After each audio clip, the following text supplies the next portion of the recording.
TikTok. I have 2 YouTube channels. You can find me at Skeptically Speaking and Skeptical G. So we're on TikTok and 2 YouTubes. So we're going to be reading the American Crusade. Please get your own copy. Order it on Amazon. And I think you can get it through the TikTok shop as well. Andrew Seidel, American Crusade, How the Supreme Court is Weaponizing Religious Freedom. Been a great book. His other book was awesome. See if I can reach it without unplugging anything. The Founding Myth, Why Christian Nationalism is Un-American. So, we finished this book a couple weeks ago, so now we're starting a new one. And with that being said, let's get started. And if I could have a quick sound check from my moderator, that would be great. Just make sure everything's coming through on both channels. And just go ahead and leave a comment. All right. It Was Never About a Cake, Chapter 5. Masterpiece Cake Shop versus Colorado Civil Rights Commission. Jesus was a carpenter. I don't think he would have made a bed for their wedding.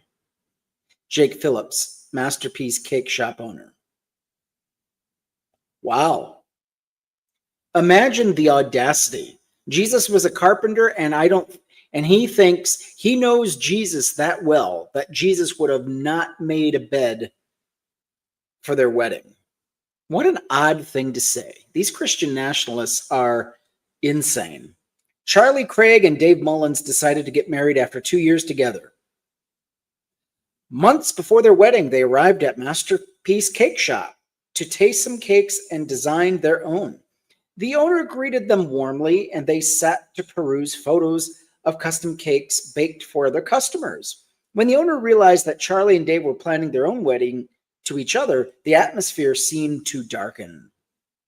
Gone with the smiles and warmth, he informed them that he wouldn't sell them a wedding cake. As Dave and Charlie told me, quote, "We never got a chance to ask for anything. This all happened so fast. It felt like forever in the moment, but we just sat down and he asked who the cake was for, and we said it was us. And he immediately said he wouldn't make a cake for our same-sex wedding. That forever moment was a gigantic, yawning, pregnant pause. Charlie and Dave left the bakery feeling humiliated, hurt, and marginalized. Charlie's mom happened to be in town, and choosing the cake was the one moment where she got to be involved in the whole process. The couple had already selected the other vendors, and none had raised an eyebrow about the fact that they were gay. She later recounted the scene in an interview. We went into the store happy. We left broken, Charlie recalls. She didn't really understand what was happening right away, so there was this extra layer of embarrassment because we had to explain it to her that the bakery owner understood perfectly well what we asked for. That is why it's happening. We were all upset, Charlie said, admitting he broke down in tears in the car. This kind of discrimination can be damaging. I grew up in a small town in Wyoming, and it just wasn't okay to be gay, Charlie explained. He was bullied and struggling to be true to himself in the shadow of a hideous murder. Matthew Shepard, a 21-year-old gay man attending the University of Wyoming in Laramie, which Charlie would also attend, was abducted, tortured, beaten, robbed, tied to a fence, and set on fire, left to die. He died after 6 days of agony. The vicious murder helped launch a movement against homophobia and eventually led to a federal hate crimes law, but at the time, it also sent a chilling message. To protect myself and my family, said Charlie, and even protect Dave later on, I was just really closed off about it. I didn't announce to everybody that I was gay all the time, to protect myself and the people around me. Being gay is, in a way, constantly coming out of the closet, he admits. Most of the time, a person controls if and how to do that. That control allows for self-care and sensitivity, and for the once constant threat of violence. But in the bakery, that choice was impossible. It's not that Charlie planned to hide who he was, simply that he was particularly exposed and without a lifelong defense. There was no way in this situation that I could hide the fact that I was gay because I was getting a cake for Dave and I, and so it was a really vulnerable moment for me. I was in that vulnerable moment that Christian love struck. The owner explained his side on The View. I didn't believe that Jesus would have made a cake if he had been a baker. Christ wouldn't make the cake, he said in another interview, adding, I believe that the Bible clearly teaches that marriage is between one man and one woman. And I don't believe Jesus would have, because that would have contradicted the rest of the biblical teaching. Why bigotry? Well, because God. What happened isn't important as what didn't happen. The baker is a for-profit business organized and operating under the laws of the state, not an individual person. The bakery wasn't for worshiping or praying, nor was the couple asking the bakery or its employees to participate in a wedding. At the time, the business rejected the couple. They were planning a small wedding in Provincetown, Massachusetts, a small family affair for their nearest and dearest, to be followed by a big, giant party with everybody. When they got back home, then the phrase wedding cake for us was always off. It was the cake for the reception, the couple tell me. But then that's most wedding cakes. We know what happened and what didn't, because way back at the beginning of the case, the parties actually agreed on certain important facts. The undisputed fact tells the same story I just recounted. The whole conversation between Phillips, Charlie, and David was very brief, with no discussion between the parties about what the cake would look like. The refusal was not because of what they wanted on their cake. They never even discussed the design, but because they were gay. The only new piece of information that the bakery had between acceptance and rejection was that the two men were the couple getting married. They didn't discuss the decoration, the color, the artistry, or flavor. As Charlie had said, we never got a chance to ask for anything. Charlie and David signed their legal complaint hours before their wedding in Provincetown. The complaint notified the Colorado Civil Rights Commission, the state administrative body that enforced the Colorado Anti-Discrimination Act, what had happened. CADA is a series of laws that prevent discrimination in employment, housing, advertising, and against people with disabilities. It's Colorado's version of the Civil Rights Act. Federal and state civil rights statutes are why businesses can't put up signs declaring no Jews or no blacks or no Irish, or implement discriminatory policies. Charlie and David brought their case with the help of the ACLU to the commission, and the commission agreed that Charlie and David, that this bakery had broken the law when it discriminated against them because of their sexual orientation. The bakery made it easy. That its standard business practice is to deny service to same-sex couples based on religious belief. The business discriminated against a class of people Colorado law protects, just so many businesses before it had discriminated against Black Americans. The commission ordered the business to stop discriminating against same-sex couples by refusing to sell them wedding cakes or any product it would sell to heterosexual couples, train its staff, and inform the commission about its progress with compliance. Sadly, this was just another business discriminating against a minority simply because of who they were. How civil rights laws work. That made the case ordinary. Hundreds of similar cases are brought before the state and federal civil rights agencies each year. State agencies like the Colorado Civil Rights Commission exist because the cases are so important and plentiful, but most people don't seem to understand how the law works. The basic idea is simple: don't discriminate. How does that function legally? Who can't discriminate? When? Where? And why can a business put up a sign that says no shirt, no shoes, no service, but not no Jews? Civil rights laws operate in basically the same way. They list groups of people who are protected.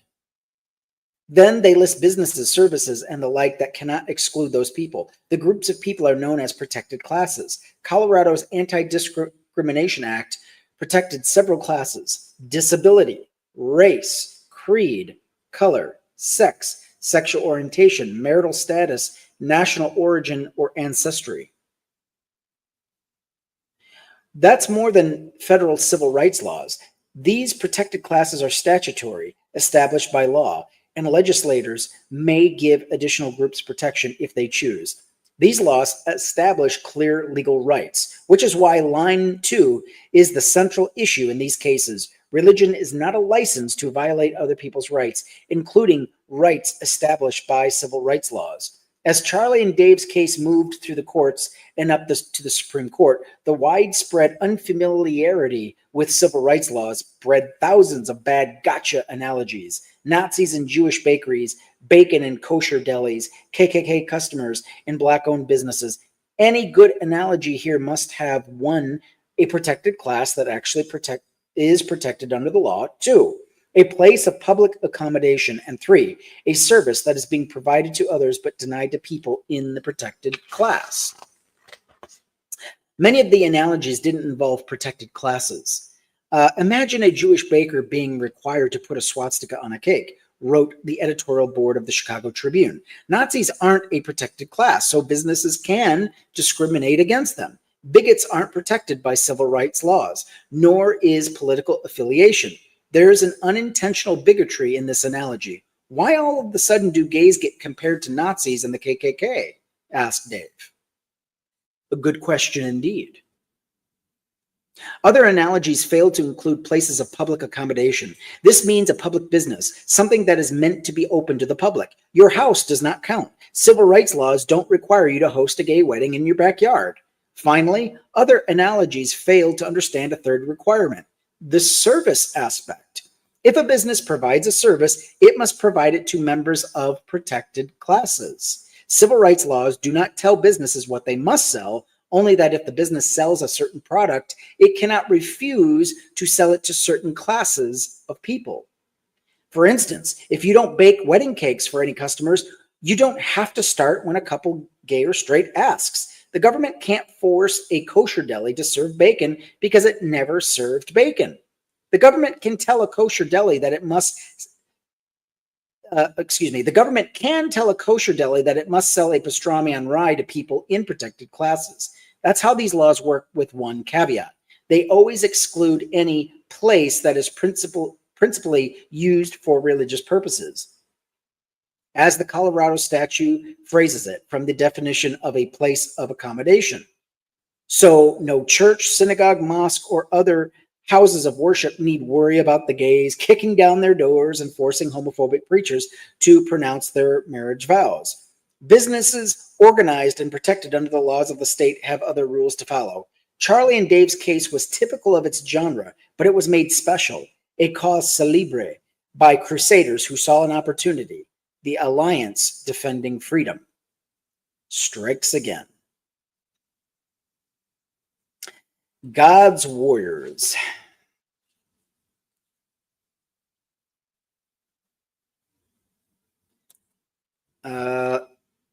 Ace, this sounds, are you saying if chicks sell boxes, they can't not sale equal to losers? I have no idea.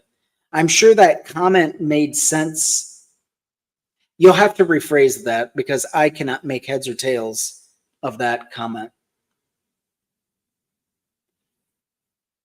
Pin it again if it's restructured, because that makes no sense to me. Okay, ADF skillfully manipulated and distorted the narrative of the case. Instead of a loving couple being victimized by a bigoted business owner, the narrative flipped into the gays and the big bad government coercing a poor, persecuted Christian artist. Many people still know the bakery's name, but not the names of the couple that suffered the discrimination. Weaponizing religious freedom is ADF's principal mission. It was created to entrench homophobia and anti-LGBTQ bigotry, and quickly decided religious freedom was the best tool for that. This is a best captured by a simple fact. Alan Sears, who ran ADF for its first 25 years, co-authored a book titled The Homosexual Agenda, Exposing the Principal Threat to Religious Freedom Today.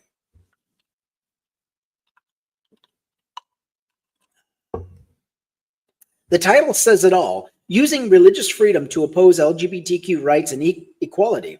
When Dave rhetorically asks, why all of a sudden do gays get compared to Nazis? It's because this is a page out of ADF's playbook.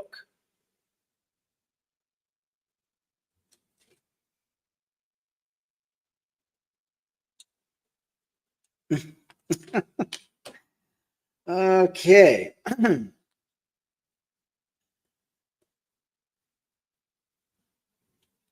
The Homosexual Agenda, Sears wrote that the radical homosexual activity community has adopted many of the tactics used in Nazi Germany. Sears likened his fight to overturn marriage equality to Lincoln's fight to abolish slavery, an analogy as historically flawed as it is narcissistic and deluded.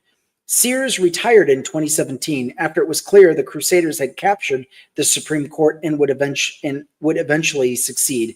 Michael Ferris, who founded the Homeschool Legal Defense Association and Patrick Henry College to secure homeschool graduates and funnel them into Republican politics, now runs ADF. ADF is one of the youngest and one of the biggest crusaders, a group of televangelists and radio preachers, many of them Christian nationalists, such as D. James Kennedy and James Dobson, founded the Alliance Defense Fund, as it was originally known, in 1993 to undermine the work of the ACLU. Sears' homosexual agenda shows something of an obsession with the ACLU. ADF's total annual revenue exceeded $60 million in 2019. Homophobia and bigotry are baked into the ethos of the ADF, and the Southern Poverty Law Center classifies the ADF as a hate group. ADF litigated many of the cases in this book, including the government prayer case where the court reimagined the fact. Churches challenged public health orders, the companion case of the Hobby Lobby, and the Missouri Children's Ministry case. The ADF works to alter public perception, to cast American Christians as poor minorities besieged by culture and persecuted by the government. You could always count on a entitled class of people to come up to that kind of a ideology. Absolutely ridiculous. But here we are.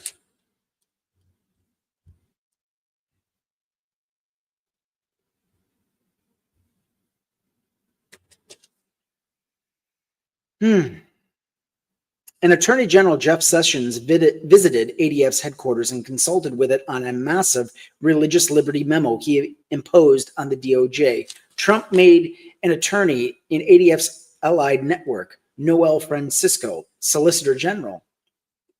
Francisco then had the United States wade into the cake case on the Baker side when it reached the Supreme Court.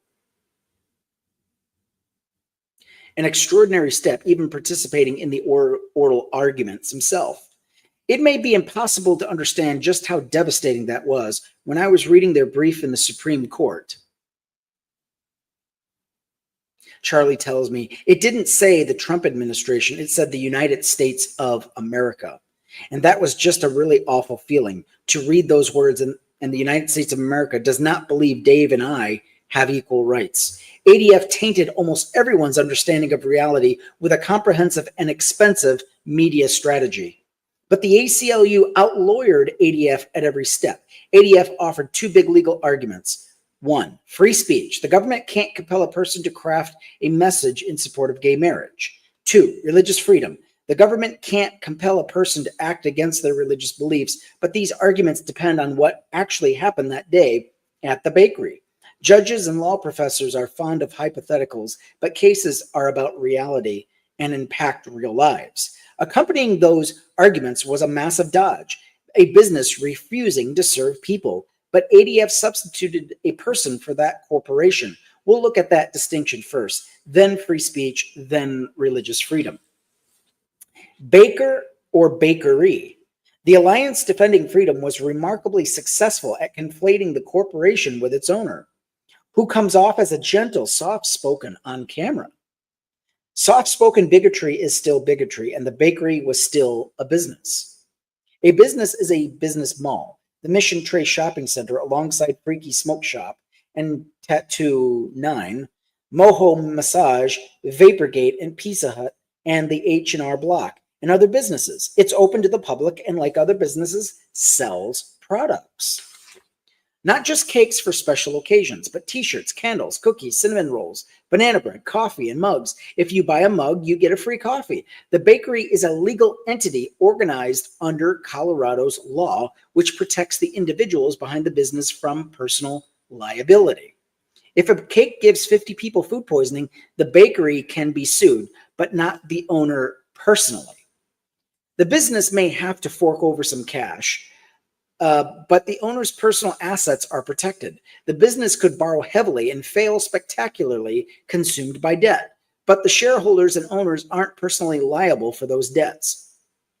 This separation is fundamental to American business. Before the Crusade, the Supreme Court called it a general principle of corporate law deeply ingrained in our economic and legal systems. And even this court would probably agree with the principle outside the religious freedom context. 30 corporate law professors explained, this separation is not an ancillary part of the corporate law and governance. It is instead the sine qua non of the wealth-creating legal innovation of the corporate form. It's difficult to overstate how important the separation is. The massive benefits of forming a legal corporation come with some burdens, including obeying laws meant for corporations and places of public accommodation, rather than for individual citizens. Jack Phillips had enjoyed the protections of this corporate separation, the corporate veil, for 20 years. Masterpiece Cake Shop Incorporated was founded as a corporation in 1992 with 2 shareholders and a 4-person board of directors to operate a retail bakery. During this litigation, it reorganized several times. Of course it did. Phillips may personally believe that Jesus wouldn't make a cake for a gay couple, but in 2017, a few months before the Supreme Court heard oral arguments, the bakery reorganized as a limited liability company that didn't even list Phillips on the paperwork. A little weird, isn't it? Phillips used the laws of the state of Colorado to create a legal entity that was deliberately and completely distinct from him as an individual. He then sought to use the creation to discriminate in the name of his personal God. The state may prevent entities created under its law from being used for such an end. If Charlie and Dave had knocked on the door of Phillips' house and said, "Hey, we hear you bake cakes. Would you make one for our wedding?" Phillips could have said no without consequence. But Phillips didn't say no. Masterpiece Cake Shop Incorporated said no. Imagine a world in which this was not the case, in which for-profit companies could exempt themselves from rules and regulations because an employee or shareholder or owner or operator or employee disagrees with the rules. Guaranteed religious exemption is a competitive marketplace, would launch a race to the bottom as every business decided which rules to follow or not. How long would it take oil companies to realize that simply by claiming to adhere to this or that religion, they no longer have to comply with environmental regulations? Because employees and shareholders or owner of the operator employee disagree with the rules. Guaranteed religious exemption is a competitive marketplace. How long before it takes oil companies to no longer comply with environmental regulations? And before you shrug this off as unlikely, recall the Representative John Shimkus, Republican from Illinois, once claimed that global climate change might be happening, but we don't need to worry about it because God promised Noah he wouldn't flood the earth again.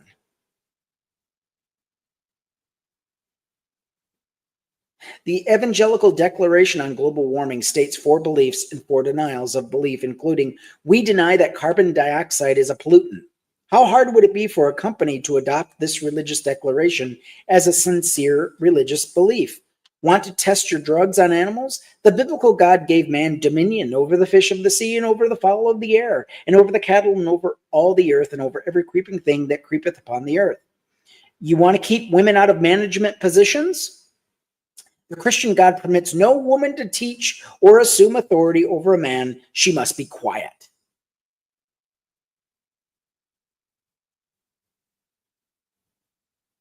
Okay. Oh boy. When I wrote about this race to the bottom after the Hobby Lobby decision in 2014, I worried that racism, sexism, and homophobia all have biblical and religious support for any company to avoid complying with all the burdensome equality legislation. These fears aren't hypothetical, but real cases. In 1990, a Christian school paid male employees 25% more than females using a head of household salary supplement because the Bible clearly teaches that husband is the head of the house, head of the wife, head of the family. The school also underpaid support staff for years. Uh, the school argued that it didn't have to comply with wage laws because its pay scale was based on a sincerely held belief derived from the Bible. The court rejected this argument in 1990, partially using line 2.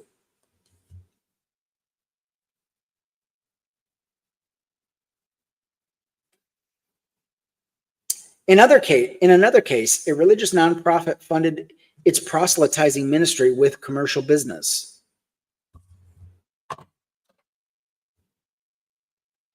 Including gas stations, retail clothing and grocery stores, farms, construction companies, a record keeping company, a motel, candy companies. To keep costs down, the business employed workers, most of whom were drug addicts, derelicts, and criminals before their conversion and rehabilitation.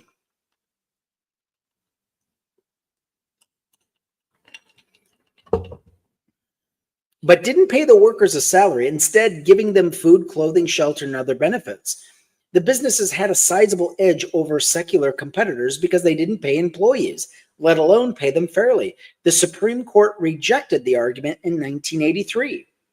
In Colorado, the court would depart from its precedent and bring us closer to the imaginary world by simply ignoring the bedrock principle of American corporate law.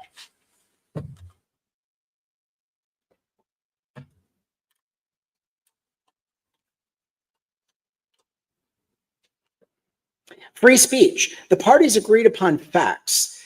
Destroy the free speech argument. The bakery didn't reject a message, but they rejected people. It didn't refuse to design a specific cake because of that cake, because of what the cake communicated. It refused to design any cake for them.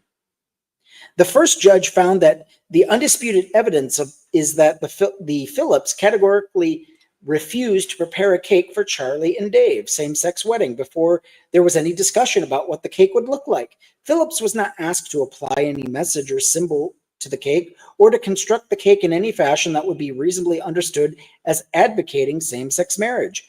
The bakery had no idea about their potential design, only who they were.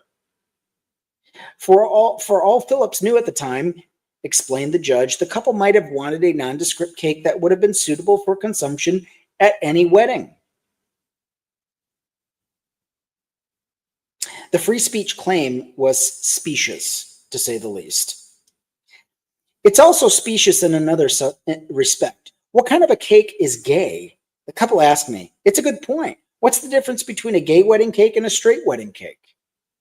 If given a lineup of 20 cakes, could you sort them into gay or straight? The three tiered white wedding cake with the word congratulations, is that one gay or not? Charlie and Dave didn't want a rainbow cake. They wanted a minimalist cake.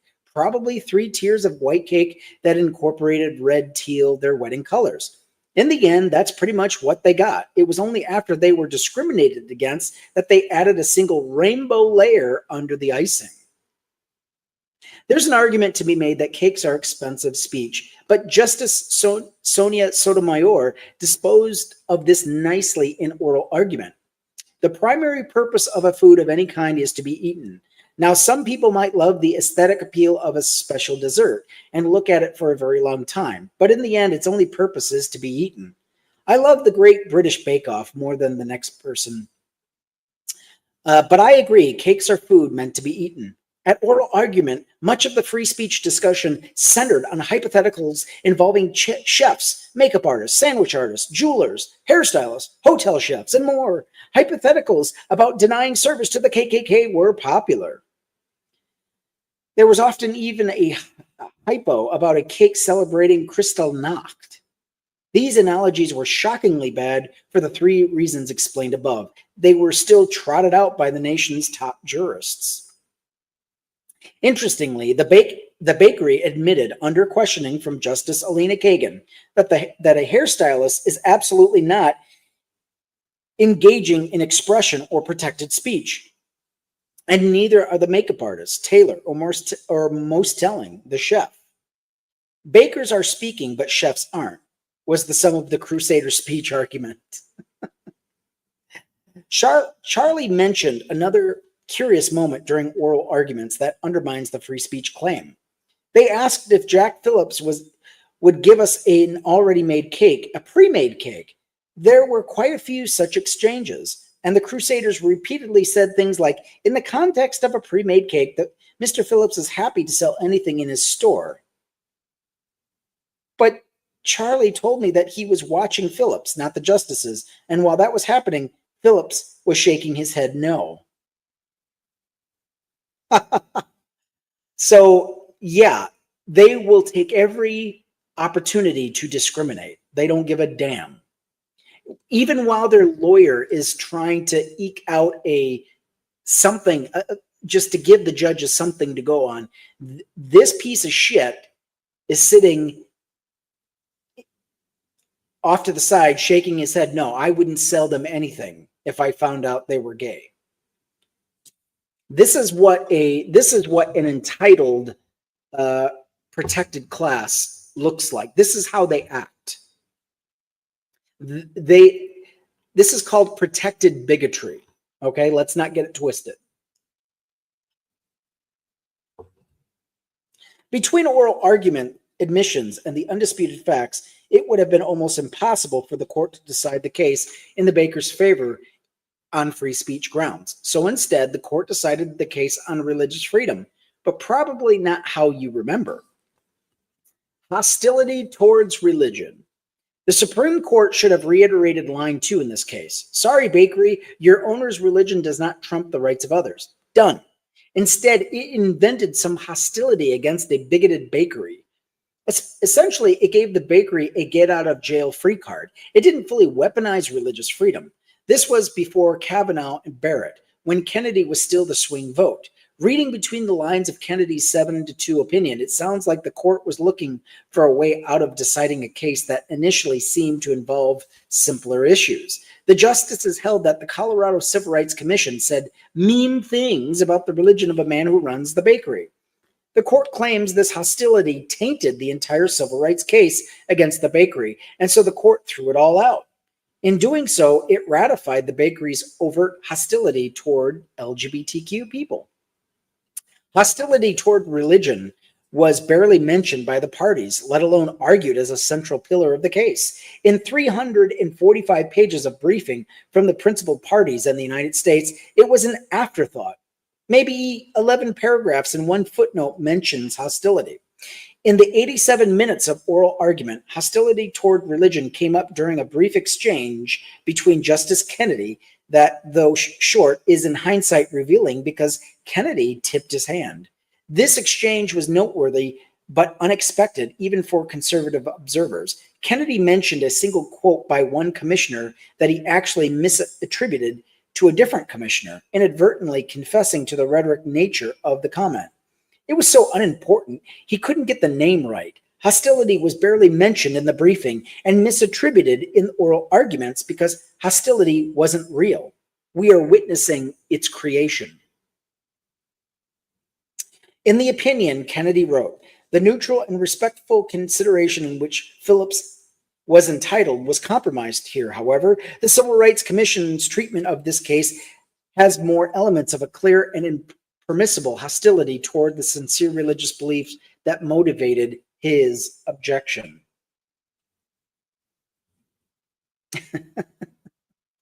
That's a harsh accusation to level at any official, but especially those charged with protecting civil rights and eradicating discrimination. That's career-ending criticism, and it was unfounded. Kennedy manufactured this hostility from 3 pieces of evidence. 2 commissioners statements that he mangled and fragmented, and a homophobic troll. Commissioner Rice's statement.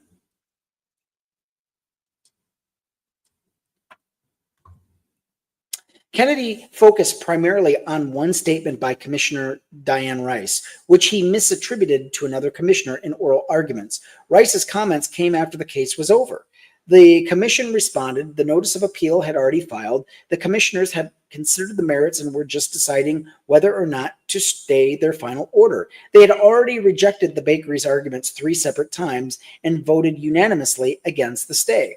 The case was over. The commissioner's work was done. But Kennedy claimed that the entire case against the bakery had to be thrown out because the commission was so hostile to Christianity during that case, that the bakery couldn't receive a fair hearing.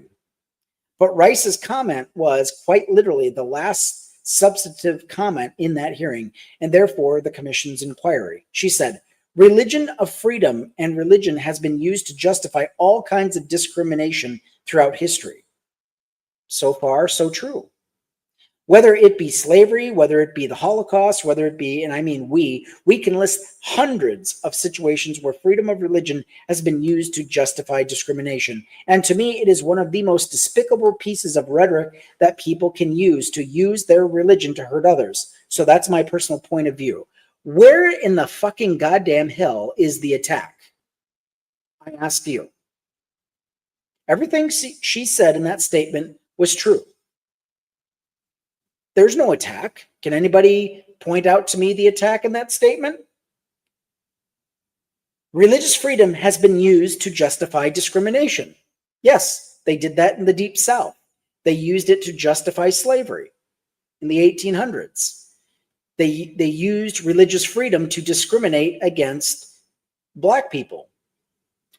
They segregated schools based on religious freedom. And when they lost that, they started religious charter schools.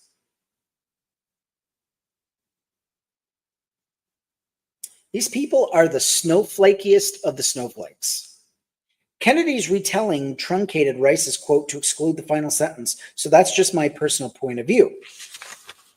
Kennedy took umbrage at Rice's words. To describe a man's faith as one of the most despicable pieces of rhetoric that people can use is to disparage his religion in at least 2 distinct ways, by describing it as despicable. Well, it is.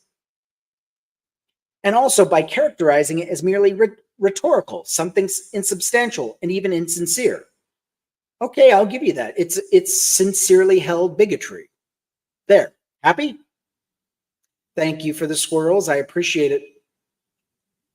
Please become a skeptic. Hit that orange heart. Become a skeptic. Join the skeptic community.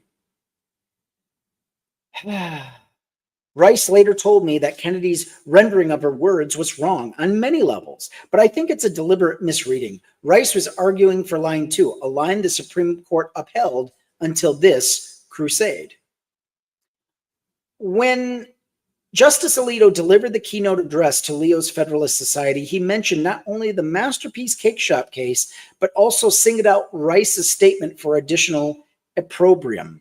As a college freshman at George Washington University, Rice and her friends went to civil rights marches on the Mall. The young Rice heard Martin Luther King Jr.'s "I Have a Dream" speech. Rice tells me, "His speech gave me chills, and it is what has led me to where I am and my beliefs. Since then, people's rights have always been at the core of my beliefs."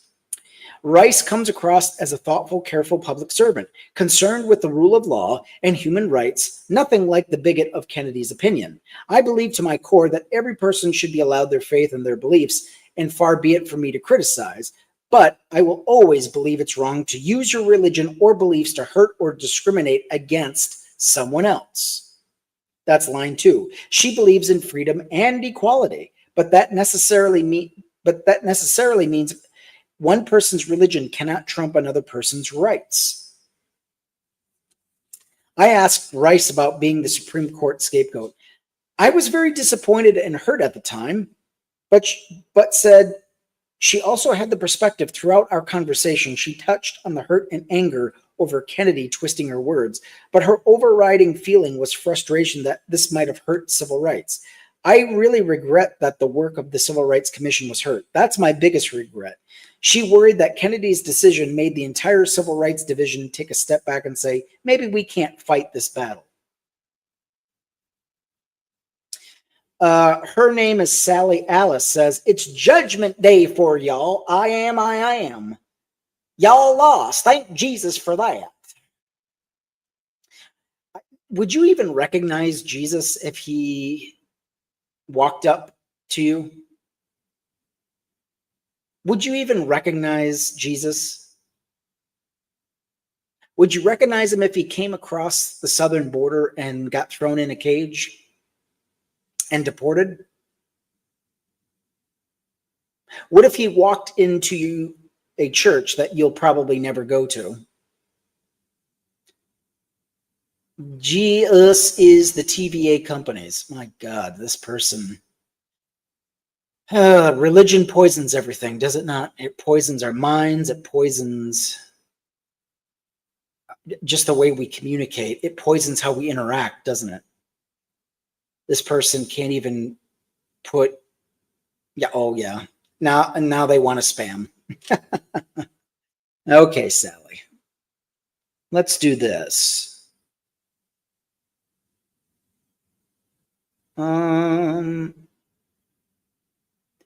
Let's go ahead and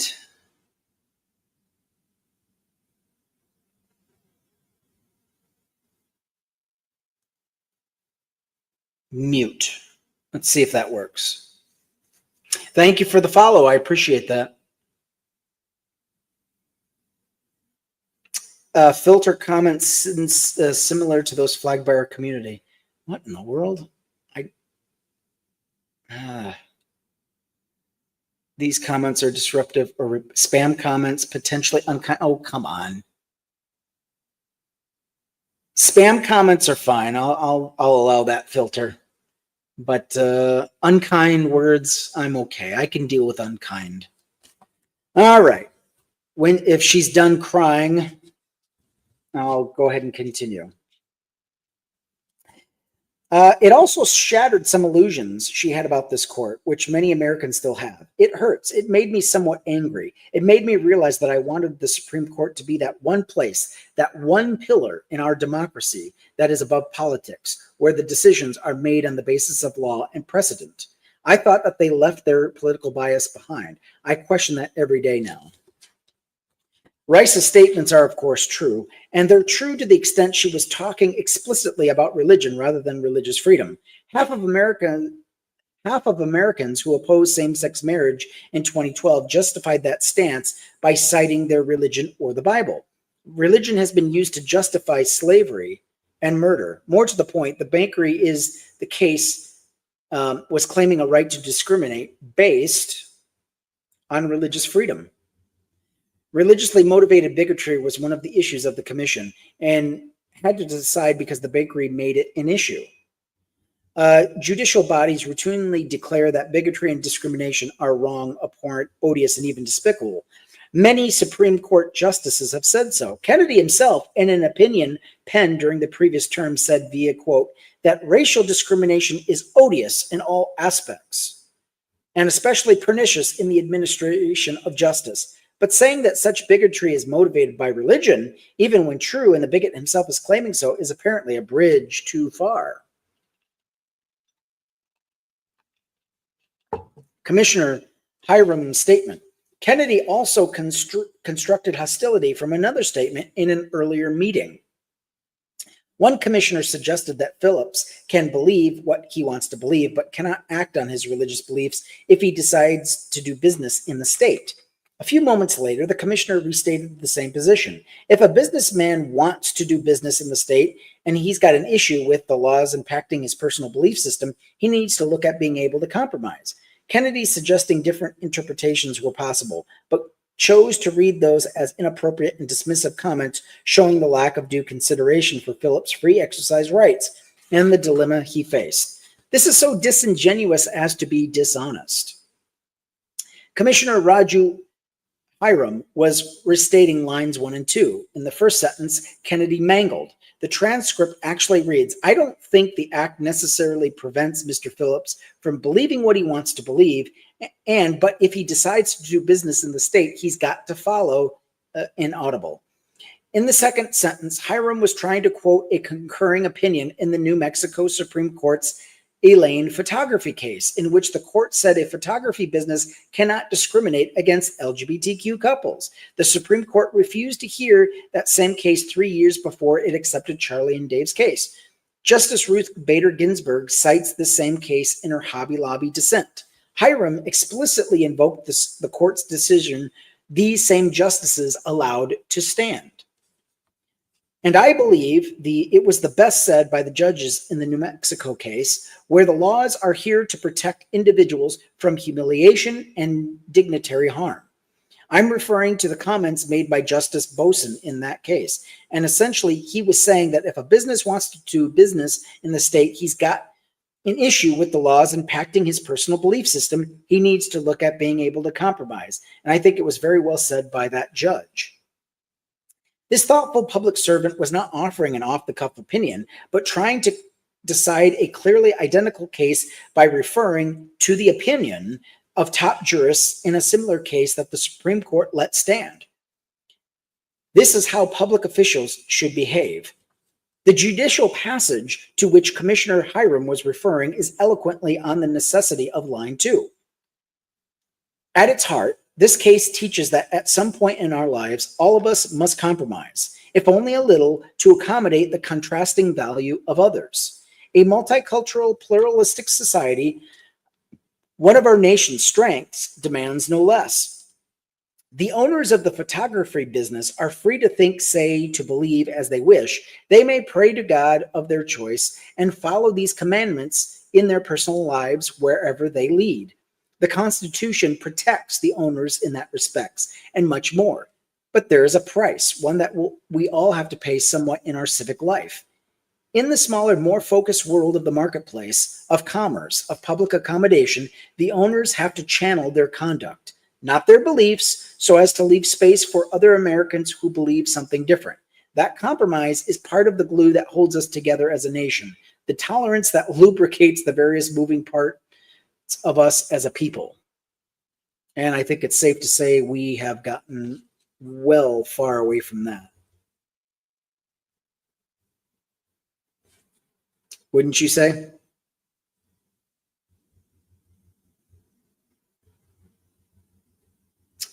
This is accurate, well stated, and for a legal opinion, somewhat moving. It's certainly not hostile towards religion. To say, as Kennedy did, that paraphrasing this opinion shows a lack of due consideration for the baker's religion is a lie. 6 fellow justices assented to that lie.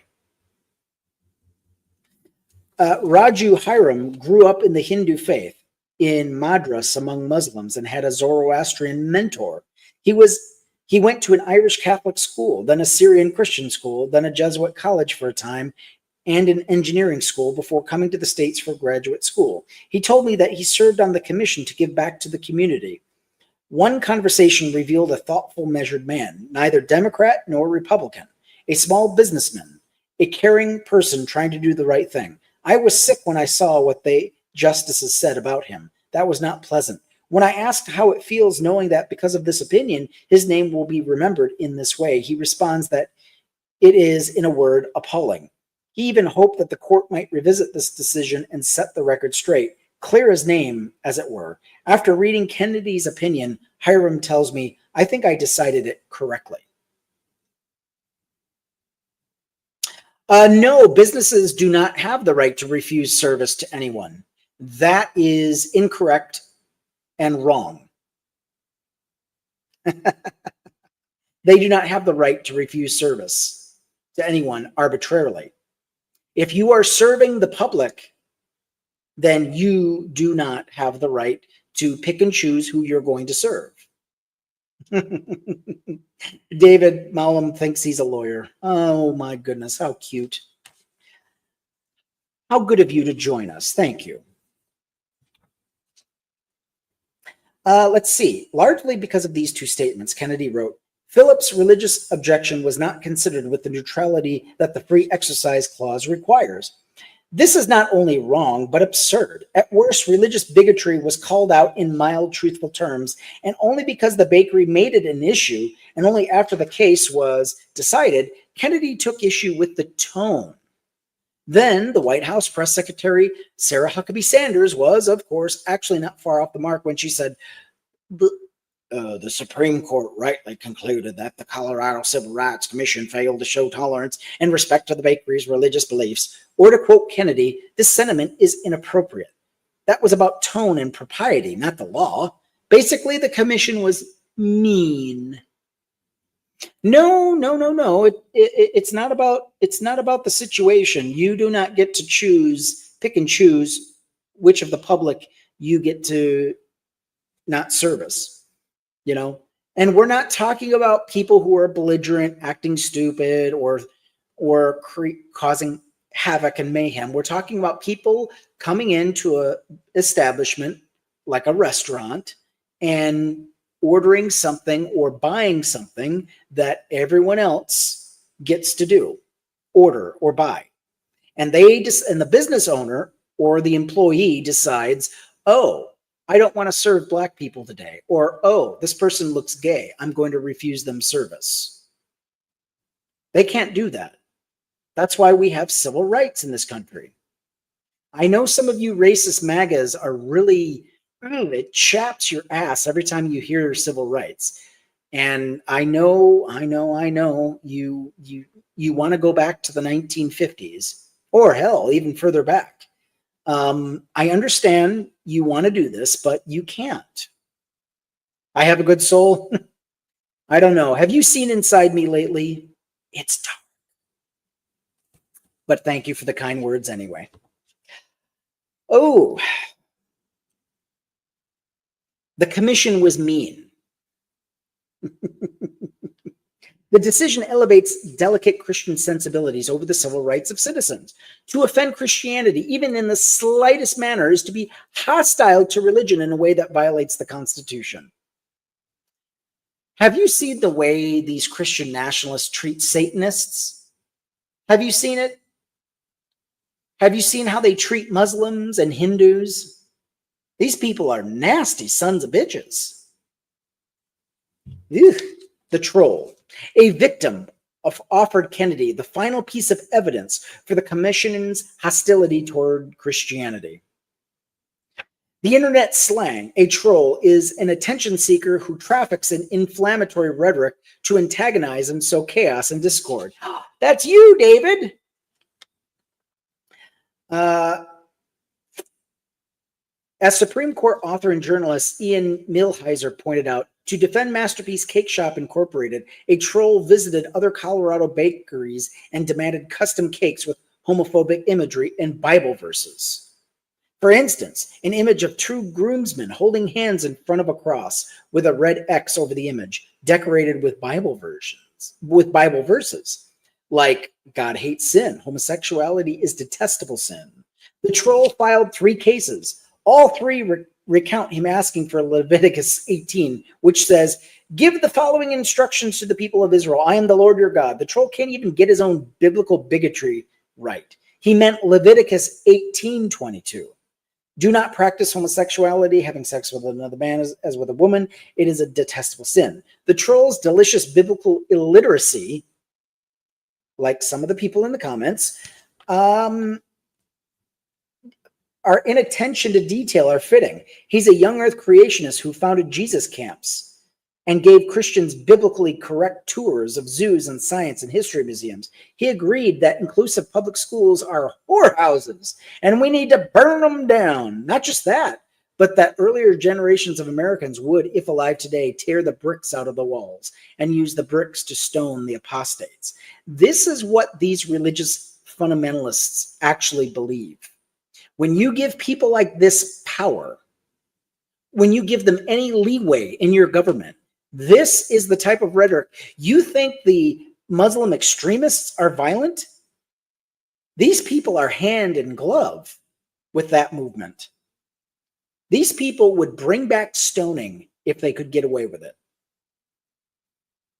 You don't think it can't happen here, huh? You think Handmaid's Tale is just fiction? Whoo! Some people not be paying attention. Moving along. This was Kennedy's counterbalance for the commission's inappropriate tone. Keep tapping that screen, guys, please, and thank you. Yes, it is already happening, and it is disturbing. I agree. The troll targeted bakeries he identified as gay-friendly. Each bakery listened to the troll's design requests. Unlike Masterpiece Cake Shop Incorporated, none kicked the troll out when they realized he was a Christian. Each bakery employed Christians and regularly prepared custom Christian theme and Bible cakes for anyone, but all refused to make bigotry cakes for anyone, including this troll. Thank you for the gifts. I appreciate that. The gleeful troll brought his 3 cases to the Colorado Civil Rights Commission, which found no discrimination. The law requires businesses to treat people from protected classes as they would treat any other customer. Unfortunately for this troll, but bigotry is not a protected class. Do you get it now? But I'm telling you, these whack jobs really want to make Christian bigotry a protected class. They really do. And they'll do it too if they have their way. More obviously, civil rights laws were meant to stop discrimination. They outlaw discrimination primarily, but are also intended to protect businesses that refuse to discriminate. Bigots once demanded businesses to discriminate or face boycotts or worse, common KKK tactics before such laws existed. Masterpiece Cake Shop made a lot of money selling wedding cakes, six figures annually off about 200 to 250 wedding cakes of about $500 each. The bakery tried to get around selling wedding cakes, but not to gays, but later arguing that it would sell Charlie and David a bland, undecorated cake, but not a custom cake, or sell them birthday cakes or shower cakes, sell you cookies or brownies. I just don't make cakes for same-sex weddings. But from a legal standpoint, even if that were factually true, we settled the separate but equal stupidity a few decades ago. Separate isn't equal. It's discrimination. Like a drowning man thrown a lifeline, Kennedy seized on the troll, the creationist who wants to stone apostates and the gays and burn down public schools as evidence of hostility against Christians. Imagine the gall, the tenacity, the audacity. The same person wants to bring back stoning, and he has the gall to be upset that no one wants to placate him. No one wants to tolerate his bigotry. These people have no shame at all.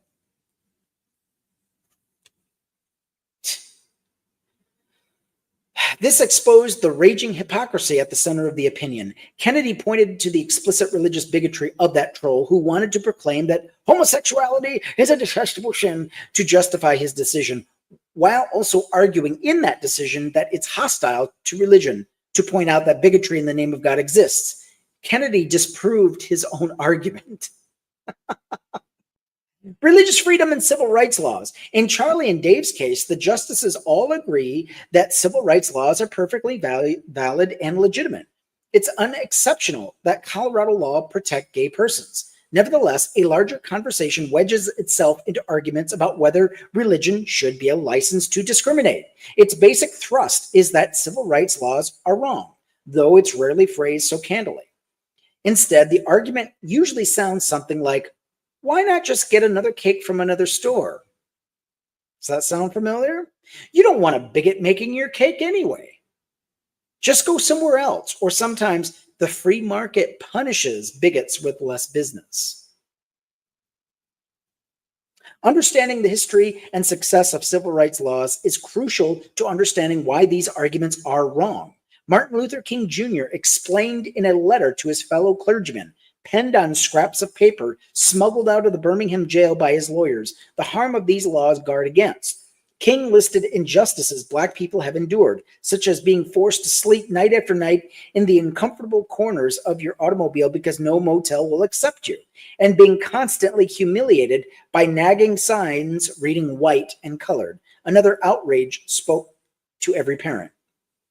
When you suddenly find your tongue twisted and your speech stammering as you seek to explain to your 6-year-old daughter why she can't go to the public amusement park that has just been advertised on television, you see tears welling up in her eyes when she is told that Funtown is closed to colored children, and see ominous clouds of inferiority beginning to form in her little mental sky. The harm is not just denying a motel room or an amusement park or cake, but also denying a person's humanity. The incalculable damage of implanting that heinous sense of inferiority in a child's impressionable mind is the real and enduring harm. That the harm is mental and difficult to quantify makes it no less real. The physical denial is harmful too. Sleeping in a car, as King was forced to do, may not seem risky, but during a Wisconsin winter or in a state where the KKK roamed the night. And what if it weren't being denied entry into Funtown, but groceries, food, or baby formula, or gas, or medical care?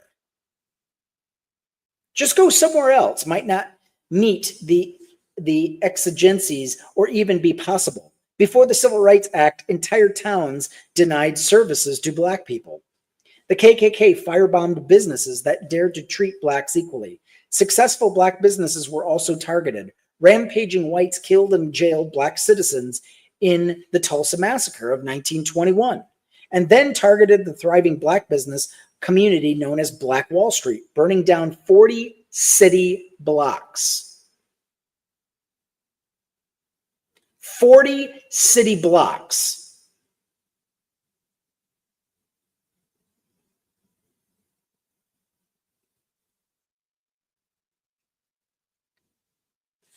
Widespread denials of service could happen again.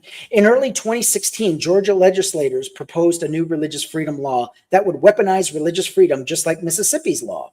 CNN visited a small Georgia town and interviewed all 5 of the florists who admitted that they would refuse to serve LGBTQ people if given legal sanction. These could easily be gas stations or grocery stores or doctors refusing to treat children because of who their parents are. These are real examples. What if the next town is the same, and the town after that?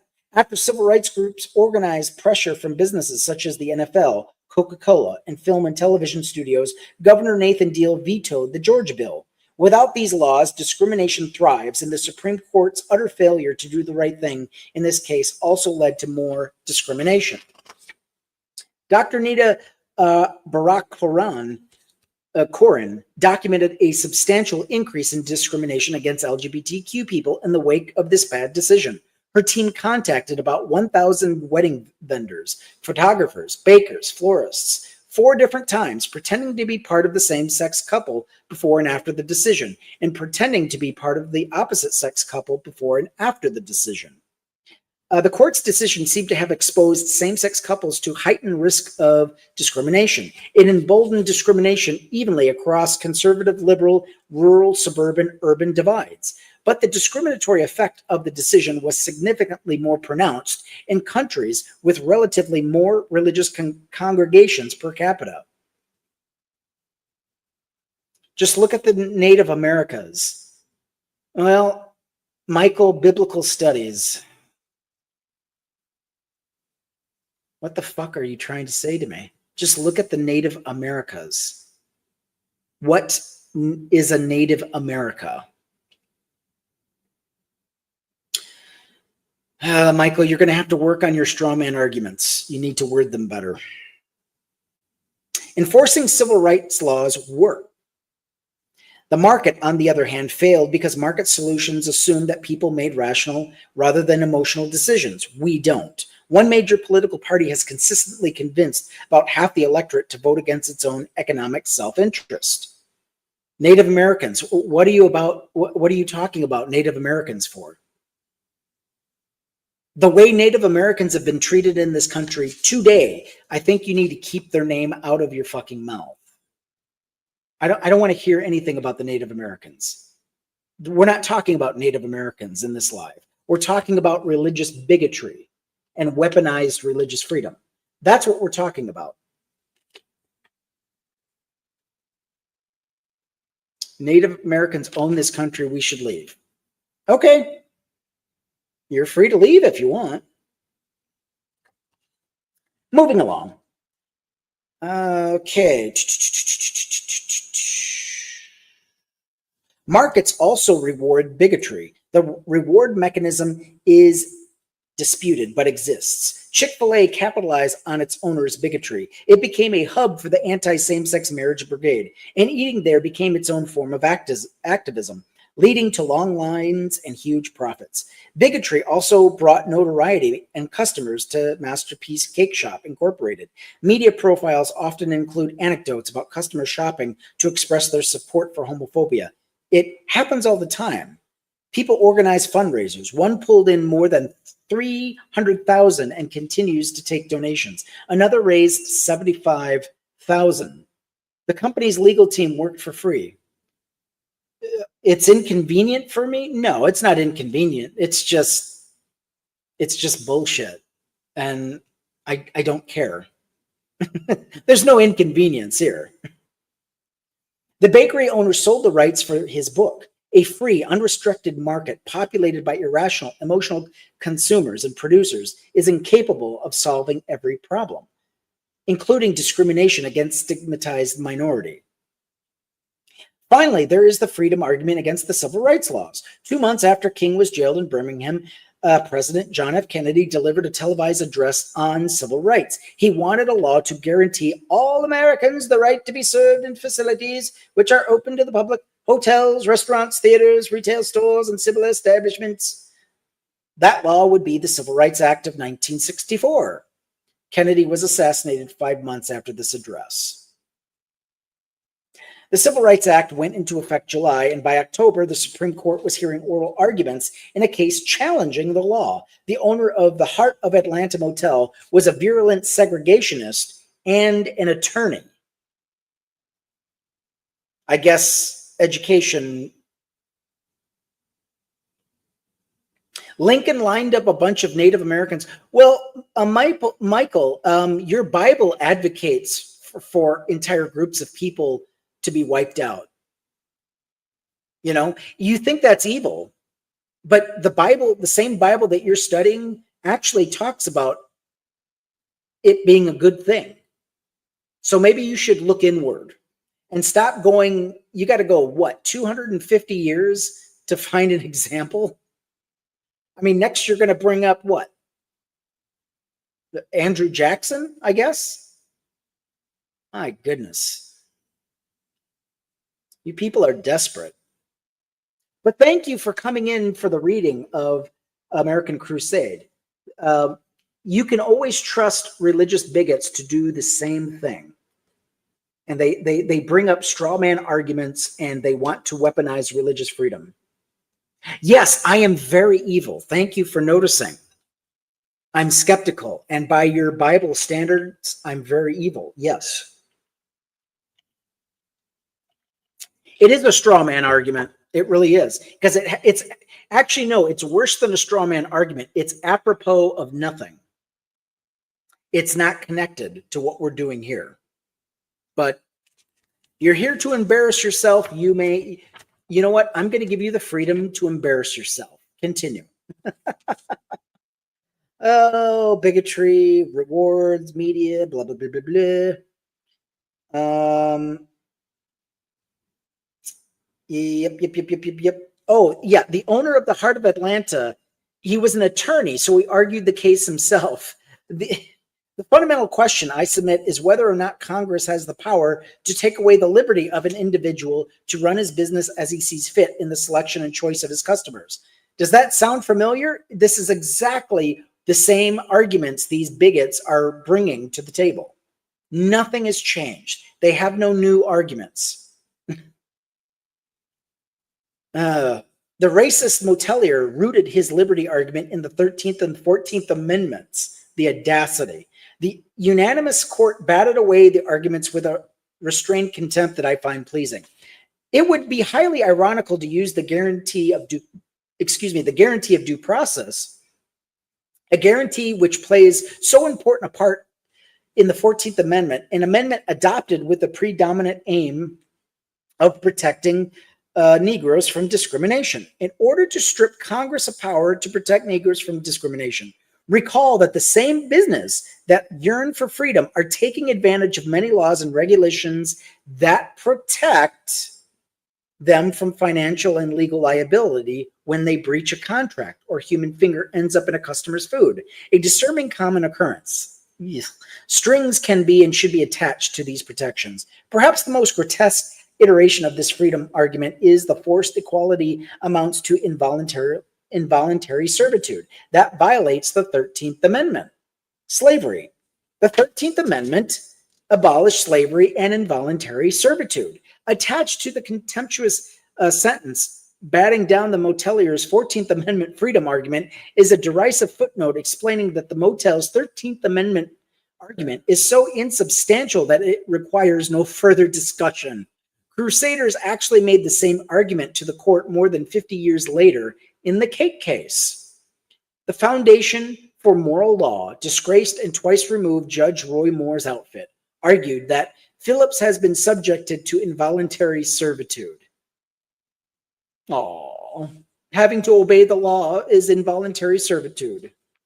Religious freedom and race. In the months after the Civil Rights Act took effect, Ann Newman, Sharon Neal, and John Mungan went for barbecue at Maurice's Piggy Park, a barbecue chain in South Carolina.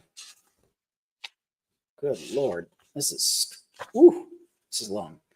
The details aren't as clear in the Charlie and David's case, but as clear enough.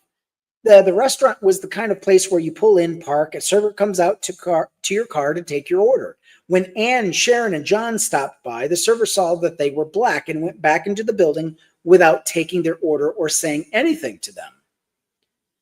A second server did the same, although white customers were being served. The lower court opinion ends the story there. But John Mungan, also a black minister, told Slate 50 years later that someone at Piggy Park put a pistol into my head to make them leave. Oh, yeah, that wasn't told. That wasn't part of the story that made it into canon. Interesting. If true, Maurice Bessinger may have wielded the gun. He owned the chain and was president of the local chapter of the National Association for the Preservation of White People, founded to fight for the restoration of legal segregation and to boycott any merchant, manufacturer, or industry who fosters racial integration, making so-called market solutions impossible.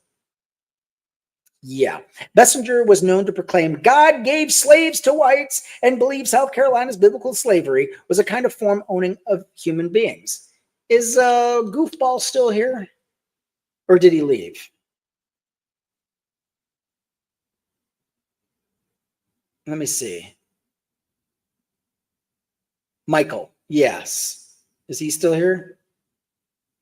Yeah. At least, you know something, you're still here. Well, Michael, biblical studies, I have a feeling you would be very comfortable in this time period. You'd fit right in. I mean, you would get to, pull out a pew-pew on people and you wouldn't face any consequences. Defending your God-given right to be discriminatory. I think you'd like this.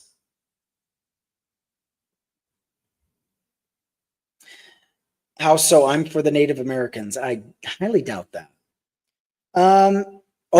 He was also a devout Baptist. That means he studied the Bible. Supported missionaries abroad.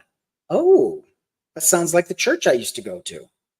And thought highly of himself because of his Christianity. I'm just a fair man. Let me say it in South Carolina. I want to be known as a hard-working Christian man that loves God and wants to further God's work. His restaurants sold Confederate flags and racist paraphernalia,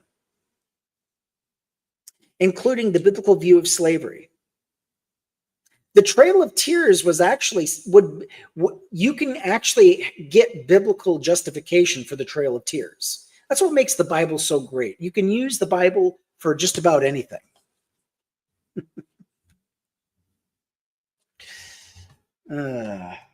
Michael. He claims he's for the Native Americans. I doubt that very highly.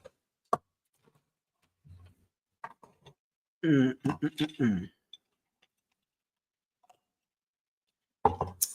away we go. Japan. Oh, yes. His restaurant sold Confederate flags, including the biblical views of slavery. Really? Well, I mean, you're biased, so that's why you doubt it. Well, no, Michael. I'm not biased at all. I've been on your side of the aisle. I used to be a Christian fundamentalist Christian, if you're nasty. I know exactly what you're about. Okay? So, no. I was raised in a fundamentalist Christian nationalist home. Yes, ICE is the new Gestapo. That is correct. Thank you, Archie. But yeah, so you're about distraction. You're using ridiculous arguments to interfere and intertwine. They have nothing to do with this. Yeah, ICE is currently arresting Native Americans or detaining them, claiming that they don't belong here. I mean, imagine the unmitigated gall to go to a Native American. And by the way, Michael, let's see. Let's click on you for a minute. A Jesus follower, photographer, and all-around nice guy. No, you're not. Single, rejoice always. Well, I'm not surprised you're single. Michael, what are you doing about ICE detaining Native Americans? What are you doing to bring the status of, how do I say this, the quality of life of Native Americans?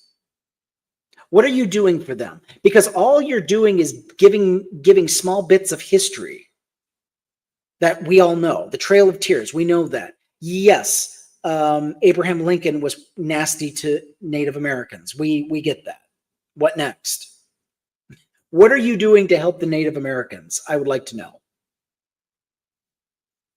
Yeah, of course he's a Christian. I mean, this is what Christians do. Yep. American Christofascism is at the doorstep. I frequently go to reserves and help out wherever I can. Taking photos and showing that people's live. Okay. Yeah. Okay. Pics or it never happened. You know, Christians will lie about anything as long as it furthers their agenda. They're okay with lying. They will lie straight to your face. Okay? As long as they're promoting the biblical narrative. It's called justified sinning. And this is what Christians frequently do. That sounds a lot like hatred. No, I'm just pushing back against you and your ideology. I don't hate you. I just hate your sin. Okay? I just hate your lifestyle. That's all. It's nothing. It's not about you. You know, it's called hating the sin, loving the sinner. And that would be you. Christianity is literally responsible for Native Americans getting shafted. And here you are. Get out of here, guy. I can't take you seriously anymore. A Jesus follower. Yeah. Well, Piggy Park. Yes. Let's get back to this. Crusaders actually made the same argument. Yes, they did. Religious freedom and race. Okay, I already did that. Biblical views of slavery. Yep. Confederate flags. Yep. If you're wondering about the barbecue, don't. Louisiana food writer Rian Fertel visited and wrote, I have eaten plenty of bad barbecue in my life. Microwaved mystery meat, pork doused with vegetable oil to remoisten stale grub, pork the taste of color of cigarette ash. Maurice Bessinger's barbecue was not the worst bite I've ever chewed, but it ranks mighty low. Piggy Park refused to serve Ann Newman, Sharon Neal, and John Mungan because Bessinger believed that serving members of the Negro race would violate his sacred religious beliefs. Bessinger argued to the Supreme Court that the Civil Rights Act was invalid because it contravenes the will of God and interfered with the free exercise of his religion. This is the same argument Masterpiece Cake Shop Incorporated made against the Colorado Civil Rights Law. Exactly. The religious freedom argument was so ridiculous that the Supreme Court in 1968 laughed it off in a footnote. This is not even a borderline case, wrote the court, adding that Bessinger's defense were patently frivolous. This was true even though Bessinger opened a Christian mission in Piggy Park headquarters, became a lay preacher, and started directing a Bible study. No court involved in the case at any stage countenanced the religiously motivated discrimination, however well entrenched. Line 2 was clear. There was no religious right to violate others' rights. Like Masterpiece Cake Shop owner, stories about Piggy Park barbecue and its owner abound. The brave black women and man who challenged the law are all but written out of the story. Ann Newman, who worked for the South Carolina NAACP at the time, is given one line in most stories, and typically it's just identified as a minister's wife, if she appears at all. Her husband, Isaac DeQuincy Newman, is rarely identified as NAACP field secretary at the time, or the first black state senator in South Carolina after Reconstruction, and a civil rights icon in the state. Cheryl Neal and John Mungan are mentioned even less. In 2017, Slate interview with Mungan talking of the gun to his head is an outlier. Court documents say little more than that they were denied service on 2 separate days. As far as I can tell, their stories of this world-changing Supreme Court win have never been told. The Masterpiece and Piggy Park cases are co-joined, inseparable. Is he still blabbering on? My goodness. This guy, he's a fucking troll. Let him talk, though. Don't mute him. This is the Christian pretense of actually caring about issues. He doesn't actually care. He doesn't care at all. He's using the stories. He's using the problem to really. I mean, my goodness, it's pathetic. It really is. It's quite sad, really. All right, let's continue.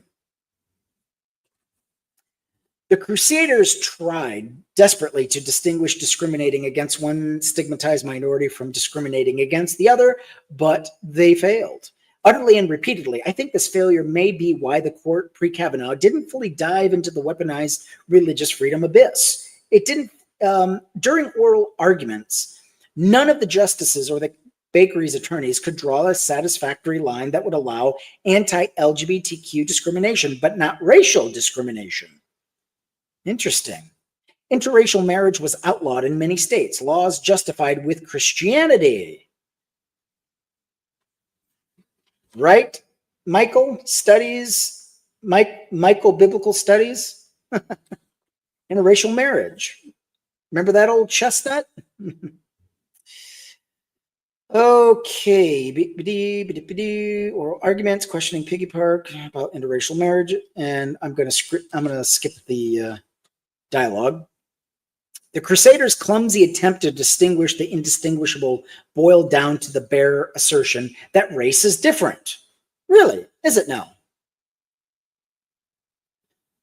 All people created in the image of God, therefore all have a worth. No, your own Bible doesn't even believe that. No. You don't get to say that. Even Jesus didn't believe all have worth. Only select people. No, it doesn't. In fact, it actually delegates certain groups of people using nasty inferences. They even asserted some groups of people were started by incest. I mean, how disgusting can you get as far as propaganda? And the Bible is full of it. Oh, Lot's daughters. Ask Michael. He should know. The groups of people that were accused of being started. No, it's not Mormonism. It's the Bible. Lot's two daughters started two groups of people. Okay?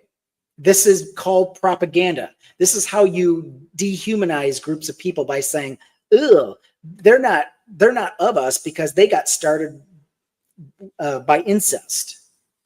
Mormonism. Well, Mormonism just takes the incest a little further, but no, you don't get to put that on Mormonism. Come on now. Be real, Michael. I know it's hard. Lot's daughters. You'll have to look it up. I don't have time. They homophobe, discriminative, predictable. It's impossible to draw a logical conclusion or consistent line between discrimination. Because once religiously motivated discrimination is permitted, the line has already been drawn in the wrong place. Line 2 was the appropriate line in this case. Your religion is not a right to violate the rights of others. Instead of drawing the line between night and day, the Crusaders tried to draw a line between shades of benighted bigotry. Racial discrimination is different in one sense. It is now reviled by most Americans. That shift in public opinion is due in no small part because civil rights laws mandated equal treatment. Justice Sotomayor explained this to the bakery at the end of oral argument. America's reaction to mixed marriages and to race didn't change on its own. It changed because we had public accommodation laws that forced people to do things that many claimed were against their expressive rights and against their religious rights. Those laws work. That doesn't mean that God himself is evil. That's man's bastard. Well, that makes the God a very weak God if he can't even keep his own Bible straight. I mean, what kind of an incompetent rube can't even keep his word pure? I mean, it doesn't matter what version of the Bible you read it in. It's still a disgusting story. It's still a disgusting propaganda piece. You understand? I mean, that's how dehumanization works. Is you create nasty story. Who hurt me? Oh, my goodness. See, again, the disingenuousness of a Christian is just it's unparalleled. If you're against their religion, it must be because someone hurt you. Well, you know what? I'm against Hinduism. I'm against Zoroastrianism. I'm against Islam. I'm against religion. No one has to hurt me for that. Why would you assume I'm hurt? God gave humans free will so we can follow his word which word? The word that man bastardized? Do you hear yourself? Guys, put your thinking caps on. I know it's hard. How are we supposed to base our life from the word that you say man bastardized? So that means God was incompetent. He could not figure out a way to keep his word pure from being affected. Guys, come on. These are softballs. No, man didn't bastardize it. See, there's a Christian that is arguing against you. God's mercy is new every morning. Yeah, right. Jesus was a mystic who spoke in metaphor. Hey, Matt, can you talk to Michael and set him straight? I think he's confused. Anyway, moving on. The laws work. Yes, once discrimination is permitted in the name of one's God, in some cases, the constitutional Rubicon has been crossed, and nothing makes sense. The most remarkable aspect of the case was how easy it should have been for the court to decide how miserably Kennedy and the 6 other justices failed to uphold line 2. Chief Justice Roberts may have inadvertently offered some insight into why the justices may have decided the case was manufactured hostility. They were personally affronted. They perhaps felt hostility toward their religious sentiments on LGBTQ equality. Roberts acknowledged during oral arguments that the racial analogy obviously is very compelling, but objected to decent and honorable religious bigots who oppose LGBTQ equality, perhaps like himself, being lumped in with the religious bigots who opposed racial equality. Roberts was deeply opposed to the court's 2015 marriage equality decision and even read his dissent from the bench. The only time he's done that in a decade and a half on the court. He began the diatribe. From the dawn of human history until a few years ago, for every people known to have populated this planet, marriage was defined as a union of a man and a woman. No, no. Even the Bible doesn't even define the marriages between a man and a woman. For any civilization at any time, at any place in the world, which is as untrue as it is sweeping. His anger was palpable. Just who do we think we are? Roberts asked his fellow justices. While Roberts might object, the reality is that religion motivates racism and homophobia.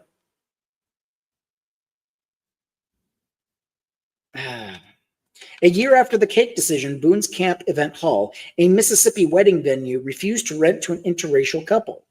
Boy, does this sound familiar or what? Thank you for the follow. I appreciate it. Please become a skeptic. Hit that orange heart. See that orange heart? There it is. I can touch it now. Yay! Hit that orange heart, please. And become a skeptic. That way I can see your comments. They light up. Trust me when I say this. Honest. Oh, boy. Oh, God, according to your steadfast love and mercy on him. Okay. Thank you, aisle seats. Thank you very much. You now have an aisle seat to the skeptic group. How about that? And if you live in the States, I can add you to our skeptic chat. What was I? Boone's Camp. Yeah, Mississippi wedding video. We don't do gay weddings or mixed race because of our Christian race. I mean, our Christian belief, said the owner. As the story exploded, the owner reversed course. Christianity motivates both anti-Black and anti-LGBTQ bigotry, and the Christian justices seem personally affronted by this fact. Had the court gone whole hog and allowed discrimination in the name of religious freedom, we would have seen more Boone's Camps. Really? Amazing. What's the worst that could have happened had the court decided against the bakery? The bakery owner wasn't forced to marry a man. He wasn't asked to officiate a wedding. In fact, as a religious individual, he wasn't asked to do anything. A business organized under Colorado law and open to the public was asked to do what it has done for thousands of couples and provide a cake for a reception. The owner was still able to go to church and worship as he saw fit. He could still read and study his Bible. He could still condemn homosexuality as an abomination and justify that bigotry with Jesus's carpentry. The case was not the win the Crusaders wanted, but it was a win, and their legions of followers were emboldened. Their zeal was only grown since Brett Kavanaugh and Amy Coney Barrett, under his eye handmaiden. Mercenaries plucked from their own ranks were dumped on the court. They're not going to be content with winning a license to discriminate. They're coming for marriage equality, for Charlie and David's marriage.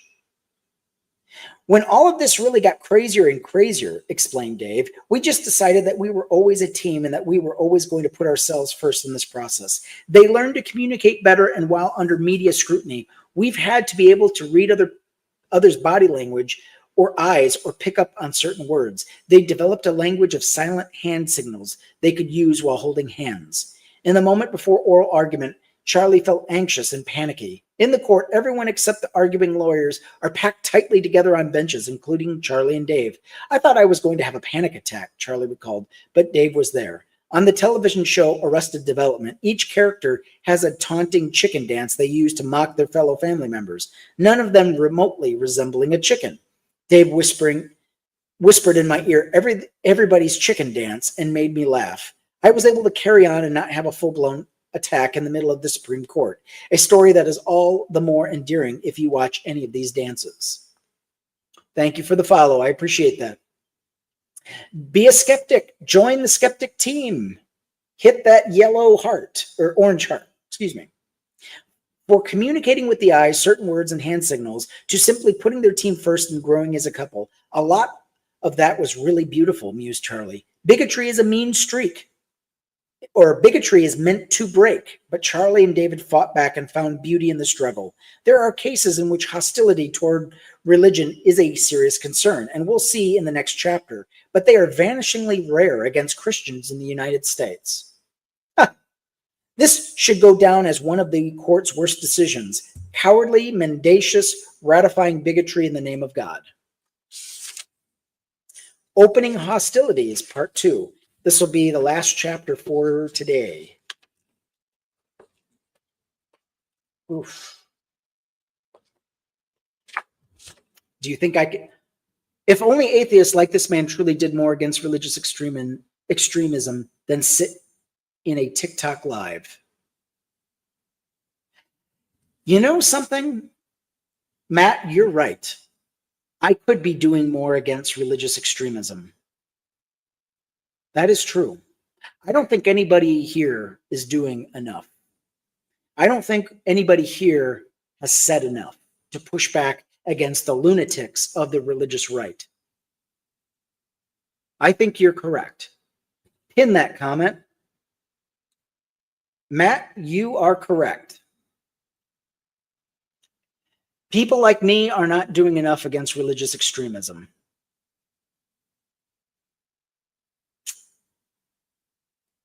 Yeah. This is the least I can do, is sit on a live when I should be in bed.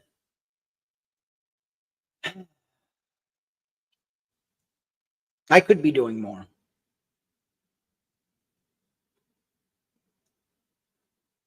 But Christianity in this country, it has just gone berserk. I don't know you, Damien. All right. Hostility in Hylea, Church of the Lukumi Babalu Ai versus City of Hylea. Ignorance, allied with power, is the most ferocious enemy justice can have. James Baldwin, No Name in the Street, 1972.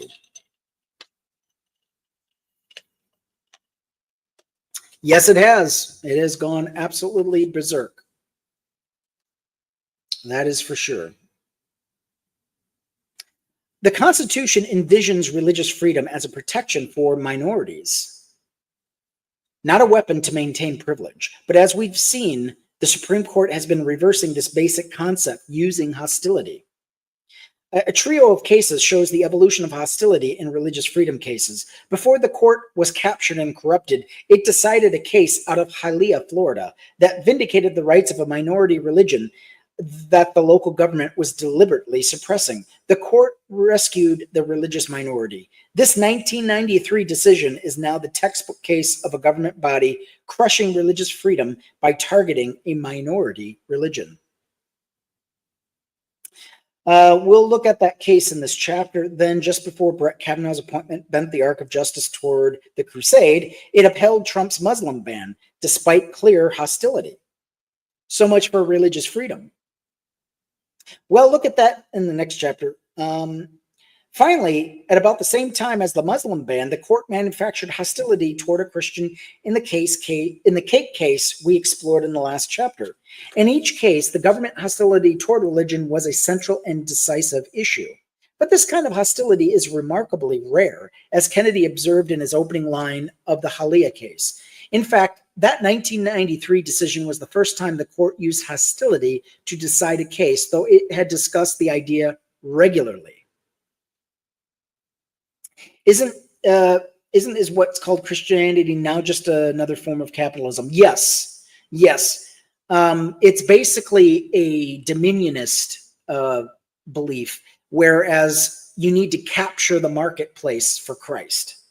That includes controlling the markets if you can, and swinging profits toward religion, preferably their preferred religion. Yes. Christians don't even love their neighbor. In fact, Michael, I dare say you don't even love your neighbor. Yes, we are reading The American Crusade. Please order your copy via Amazon. He has 2 books. We read this book a couple of weeks ago. The Founding Myth, Why Christian Nationalism is Un-American. This is on Apple Store. Is it? Okay. All right. Directing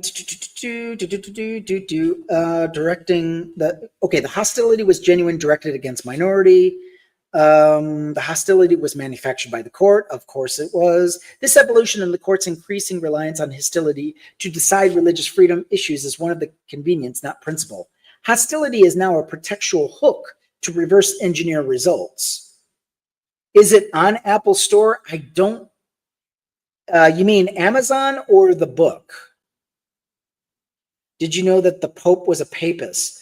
Did you know that water is wet? I don't know if you're asking about the book or the Amazon app. I don't understand.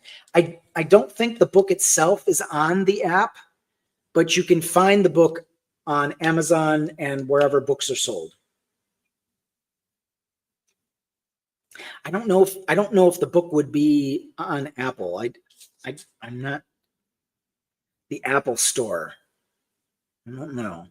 Oh, is there an audio version? That I don't know. In fact, when I looked up the book on Amazon, I only could see the 2 books. I don't think he has a audio version of it. I don't see any examples. Let's see. Yeah, I don't think it's an audio book form. It might be. I just don't know of it. Maybe check. There's another app. Damn it, I can't think of it. An audiobook app. Boy. Michael is trying very hard. Yeah, both books are on Amazon for sure. And I think you can find it wherever books are sold.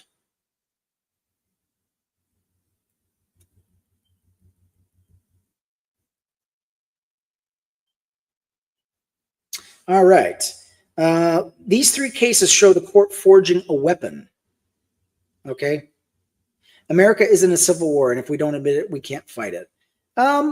We're getting closer and closer. I don't know if we can say we're exactly in a civil war, but we're not too far away. Hostility looks like this.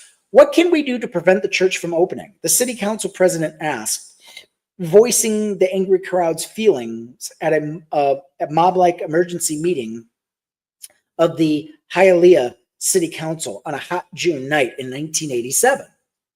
The mayor and the city council, police department, citizens, and their God was united against the church. The Hialeah Police Department testified that the government should not permit this church to exist. Amazing. Amazing. The audience cheered when a city councilor mentioned that Cuba jailed people for practicing this religion. Another councilman cited biblical law, what the Bible says and what the Bible allows, to argue his point. A third member of the council said that this church and its religion are in violation of everything this country stands for. The council wasn't all talk. It considered a resolution which the city attorney described as a declaration that this community will not tolerate religious practices which are abhorrent to its citizens. Amazing. The mob joined in. One townsperson claimed the country would regress into paganism if the city council allowed the church to worship, while another claimed that the city would not please God. The hated church had just leased an old car dealership and began preparing the building for religious services. Before this, the church had been largely unorganized and underground. Sound familiar? That sounds like Christianity in Russia. Before this, the church had been largely underground. It didn't have a power structure or central house of worship, but was practiced in houses and at small gatherings. Ernesto Picardo wanted to bring his religion into the open. As he readied the property, service providers, water, trash, electrical, stalled, and the city delayed inspections and final occupancy permits. The June meeting of the mob came down about 2 weeks after the church applied for several permits and failed the city's inspection. Already, this is beyond the trumped-up hostility the bakery supposedly endured in the cake case, but it gets worse. Beginning at the rancorous meeting and through late summer, the council adopted new resolutions and ordinances that targeted this church. Why? Because this was a Santeria church that practiced animal sacrifice. Oh, ooh, terrible. Santeria, which means Way of the Saints, has a long history entwined with colonialism and Catholicism. Santeria mixed the gods, saints, beliefs, and rituals of people ripped from their homes in the Yoruba nations in West Africa by slavers with the Catholicism that Spanish and Portuguese conquistadors and colonists brought to the Caribbean centuries ago. The blend matured on the island of Cuba, but the 1959 revolution caused the island exodus. Cubans fled the Castro regime, many to Florida, bringing their religion with them. Santeria rites included singing, dancing, and drumming, but also possession by spirits, acting as a medium, divination, and animal sacrifice. That sounds like ancient Israel. Animal sacrifice has different purposes: an offering to the gods, healing, the sickness is transferred to the sacrificial animal and then killed off, and marking major life events. The victims typically include birds, guinea pigs, turtles, and even pigs. Pigs and turtles? I draw the line. I mean, birds and guinea pigs, leave the poor piggies alone. Spilling blood to appease the gods scared Hialeah Christians, who seem not to realize it is central to their religion as well. Animal sacrifice is common in the Bible.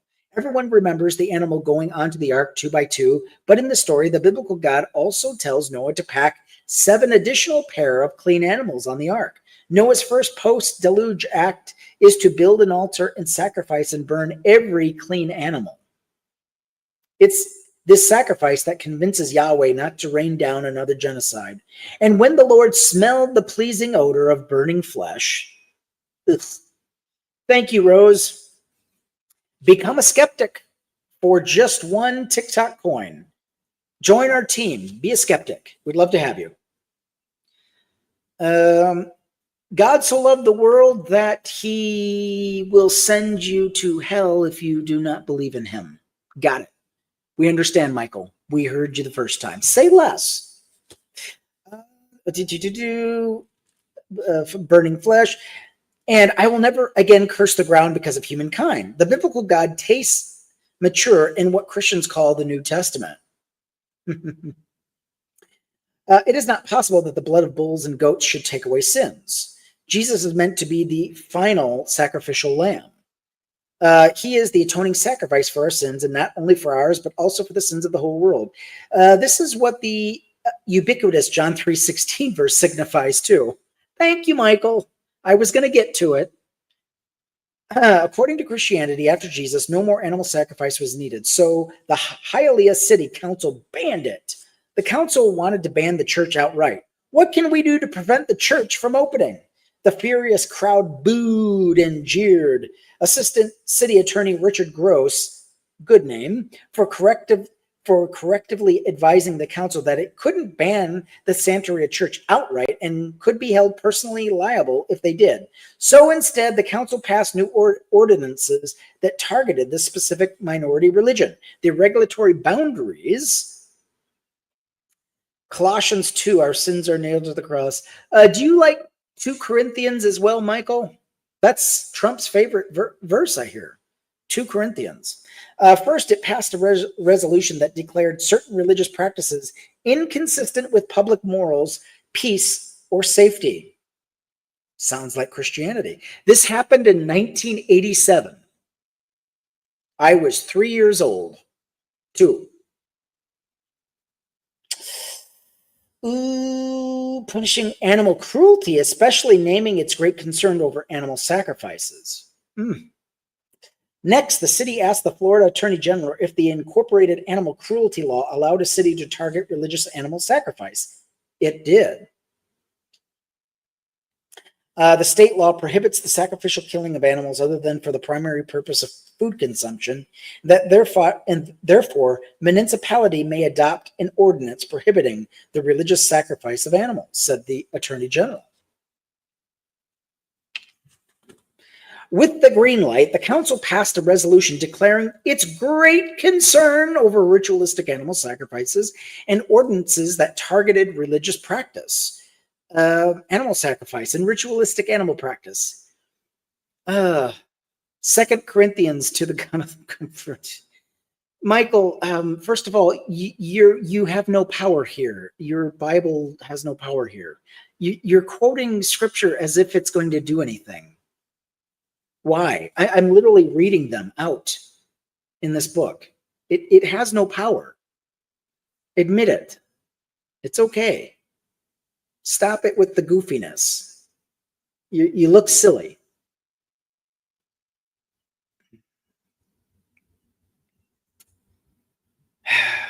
Let's say the third-rate crime to sacrifice any animal. Both were riddled with odd and broad exemptions that whittled away who and what the law applied to. Of course, not the hunter or euthanasia for terminally sick pets, nor the exterminator and his mice, nor fishing, not medical experimentation.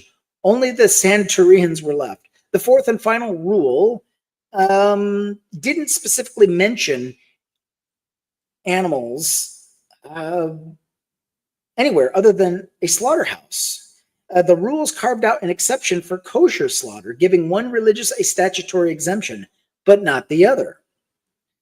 The exemption-riddled rules created bizarre and obvious contradictions. Well, of course they did. Governments can legitimately be concerned about animal cruelty and should be. Governments can also regulate slaughterhouses and public health. But Hialeah wasn't protecting animals or concerned with public health. It wanted to suppress non-Christians. The rules that supposedly stopped animal cruelty and regulated public health instead only prohibits acts when motivated by a particular religious belief. They included only religiously motivated conduct and excluded identical conduct when the motivation for non-religious reasons. But the animal is equally dead whether killed in a ritual or ceremony or killed otherwise, explained the church's attorneys. The rules created a religious gerrymander. Of course, animal cruelty and public health were pretexts. The true aim was to prohibit one form of religious worship.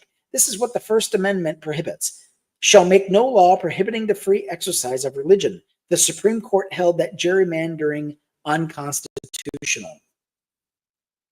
Simple religious freedom inquiry. Hialeah targeted religiously motivated acts only, not identical acts when done for non-religious reasons. Remember, the law can step in against religiously motivated action at some point.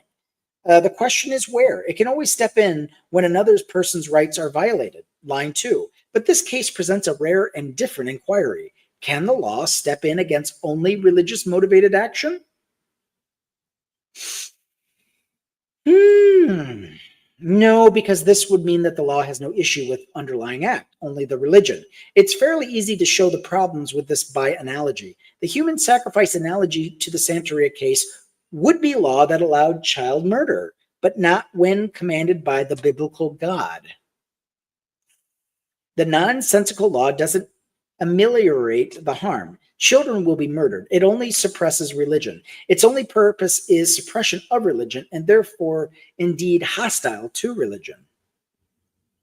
Now, however, crusaders and their justices on the court have decided that hostility means something different, that no law can touch an action motivated by Christian beliefs.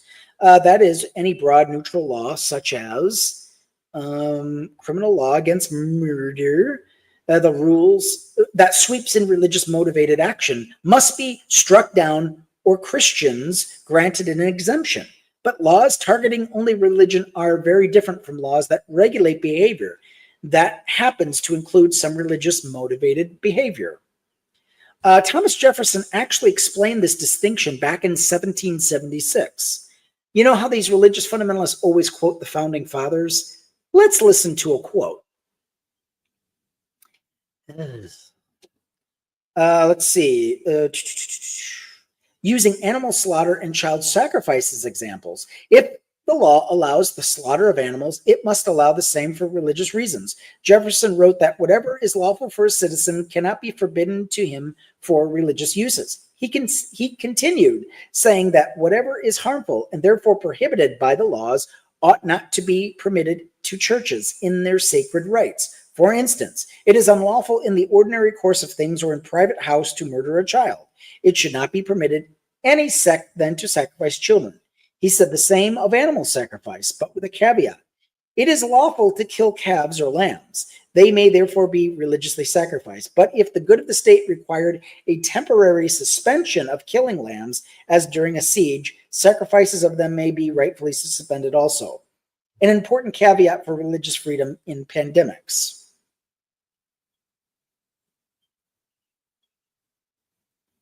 No, he didn't deem their culture dangerous. You are reading into the text, I think. It's because they worshipped pagan gods, not because they were dangerous. The Canaanites, you understand, they lived together. They lived in cities, the city of Jericho, the city of Ai. All of these were Canaanite cities. How do you, if the culture is dangerous, how do they live together in harmony? They have laws. They have edicts. They have an entire culture. If it's dangerous, how did they exist together? AI, no, not artificial intelligence. It's actually a city in the Bible. You would know this, Michael, if you actually studied your Bible. It was the second city that the children of Israel attacked, but they lost because a certain somebody took of the cursed thing of Jericho and hid the treasure in his tent. By the way, his entire family was unalived because of one man's action. The whole entire family was stoned to death. All of the pets were stoned. The livestock, anything he owned was burned with fire. Now, you ask yourself this, which culture was dangerous in reality? The culture that was committing the entire genocide, or the people that were being attacked? Yeah, exactly. He was afraid they were going to stop worshiping him. So in order to facilitate that, wipe out all the people that don't believe in me. Yeah, a rational reaction, to be sure. Exactly. Because what secure in his own power God would care, right? If he was the one true God, why would he be threatened with pagan idolatry? Here's a better idea. Why don't you show up to these pagan cultures and show them who the real God is, instead of ordering your followers to massacre? I don't know. I'm just thinking, I'm crazy like that. I just think of intrusive thoughts. Anyway, just, oh, goodness. I mean, if I'm a dummy, if I can think of that, why couldn't he? Why couldn't he consider that? Religious, blah, blah, blah, blah, blah, blah, Supreme Court, gerrymandering unconstitutional. I read that. Hereford, blah, blah, blah, blah, Thomas Jefferson. Yeah, okay, whatever. Hialeah cited public health to justify its religious gerrymander. Evidence proffered included a resident who had supposedly lived next door to Santeria for 7 years, spoke of nights filled with horror, drums beating, and animals crying. Are the lambs still screaming for you, Clarice? Do the lambs still scream in your dreams? Sorry. Anyway, moving on. Yes, the horrors, the animals, the animals were crying, the lambs were crying. And then I heard a silencing of the lambs. I witnessed throat cutting. The madman danced around the animals. She said, AIDS is transmitted by blood. Santeria, as I told you, engages in the drinking and exchanging of blood. Then the final dose of fear. There could be blood on their hands, under their nails, and your gracious waiter may be a Santeria practitioner who drank blood the previous evening. If there's a hint of a public health concern in there, it's too hard to spot amid the bigotry.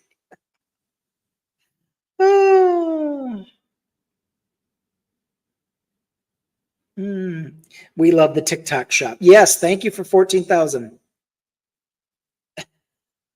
Thank you for the 14,000 likes. I appreciate that. I appreciate that more than you know. Where was I? Oh, yes. Under their nails, blood. The city did better when it argued that sacrificial carcasses presented a public health risk.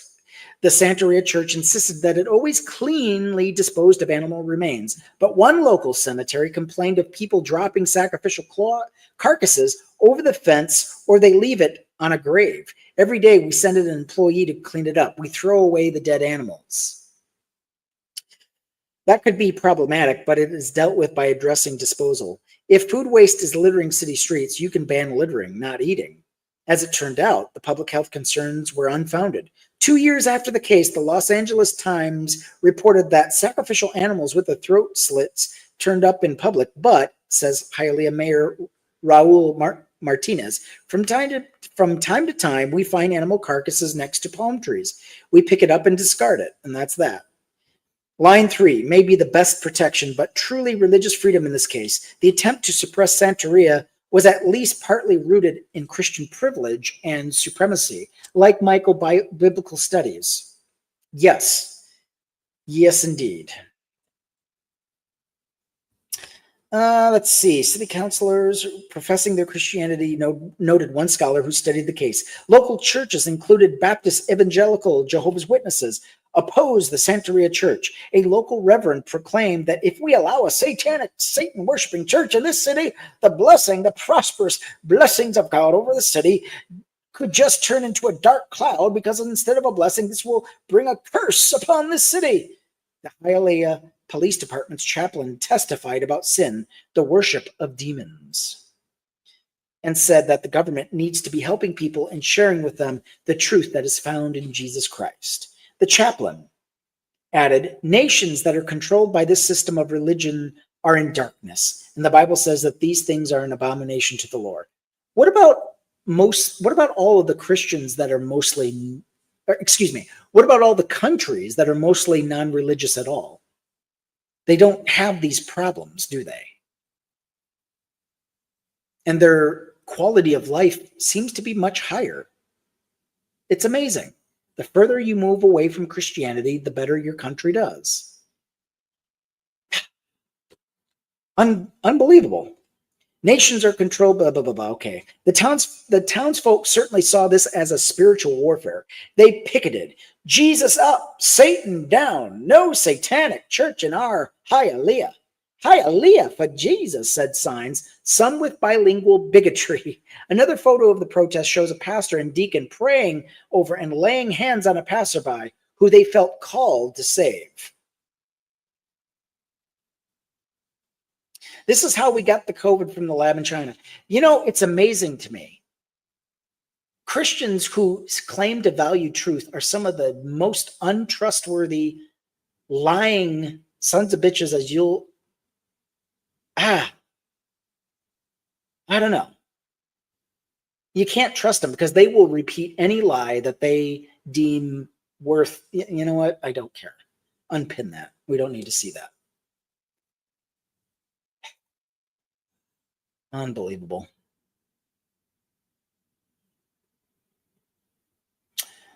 Yeah, we're not going to have any more disinformation.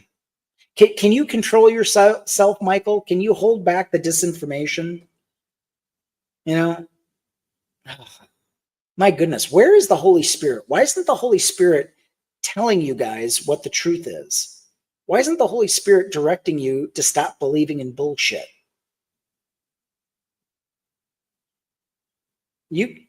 My goodness, I'll tell you what.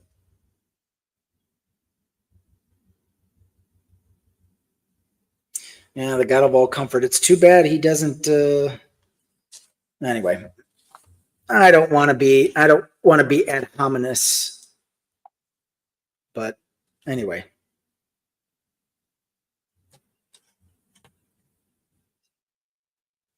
Or what have you. Because they don't mix together. Well, I guess not. City councilors, they laid down of hands and assaulted somebody. There were almost an official declaration of war from the Catholic Church. Wow, these anti-Santeria meetings and ordinances came as the Miami area prepared for a papal visit. The Miami Archdiocese was trying to root out Santeria out of its Florida adherents and promised to oppose a Santeria church on religious principles. Amazing. I tell you, the dissonance is strong with these people. I mean, the cognitive dissonance is just amazing. It's like they don't see it. Pope John Paul's visits. Yeah, I don't care. Oh, right. The Archbishop was later criticized for covering up clergy abuse in lawsuit. A former altar boy claimed the Archbishop coerced him to stay silent about alleged sexual abuse by a priest at a group home for troubled boys. Amazing. They're willing to go after a religion and for religious purposes, but they can't clean up the sexual abuse, and they cover it up. Unbelievable. They covered up. This wasn't just government hostility toward one religion. It was religiously motivated hostility toward another religion. The city was abusing its secular power, acting like a Christian government, purifying the faith, as it were. It violates line 3 and was reason enough to strike down the ordinances. This case is the textbook example of government hostility toward religion. Literally, it's the most constitutional law texts. It's in most constitutional law texts. It was as if the extreme hypotheticals we debated in law school came to life. But the open hostility in this case is rare in modern Supreme Court history. This is far from a representative free exercise case, observed Justice Souter in his concurrence. The first sentence of Kennedy's majority opinion agrees. The principle that government may not enact laws that suppress religious belief or practice is so well understood that few violations are recorded in our opinions. Such hostility is scarce now. Yes, we see anti-Semitism and anti-Muslim bigotry and violence, but rarely manifested legislatively like this. Trump's Muslim ban is the exception that proves the rule. The hostility was open and virulent and atypical, and that I wondered whether something else might have been going on. There were two major forces acting behind the scenes in this case. One motivated the Supreme Court, the other motivated the Hialeah City Council. We're almost done, guys. Almost done. Congress pressures the court. Beyond legal principle, the court had a compelling reason, going to the very heart of the court as an institution for deciding any religious freedom cases strongly and decisively in favor of religious minority. Congress was challenging the court's sovereignty when the justices heard this case. We'll hear more about this in Chapter 9, but in 1990, the court decided that drug counselors who were fired from their private employer for doing drugs couldn't collect unemployment benefits, even if they took the drugs for religious reasons. Oh, good God. That decision was framed as an attack on religious freedom and caused a massive backlash. The Religious Freedom Restoration Act was introduced in March 11, 1993, and passed the House on May 11th, a few months after oral arguments and exactly 1 month before the court handed down the Santeria decision on June 11. The RFRA would have taken effect 5 months later. Congress openly explained that the RFRA was intended to overturn the Supreme Court's interpretation of the First Amendment in the 1990 drug counselor case. The court may have wanted a strong religious freedom decision to send a message to Congress that it didn't need to interfere. All was well. The court's Santeria opinion seemed to send this message. It focused on criteria the court laid out in the drug counselor case. Some justices attacked the case outright. Constitutional law scholar Kenneth Karst posited that had the chronology been flipped, the court would have let the Santeria ordinance stand and struck down the rule in the drug counselor case. In other words, it was political pressure, not legal principle, that guided the justices. Supreme Court justices, thank you for the follow. I appreciate it. Bowing to the Supreme Court justices bowing to political pressure is not without historical precedent, the most famous being the switch in time that saved 9. In 1937, after a conservative bloc on the court had been striking down FDR's popular New Deal legislation in a series of 5-4 decisions, FDR threatened to expand the court in response. One conservative justice switched sides to save a minimum wage law, the New Deal in the 9-justice court. It's as if the justices in the Santeria case were waving Congress off. Congress enacted RFRA anyway. Hialeah motivations, money, and politics. It's at least possible that the city's initial motivations were banal and eternal.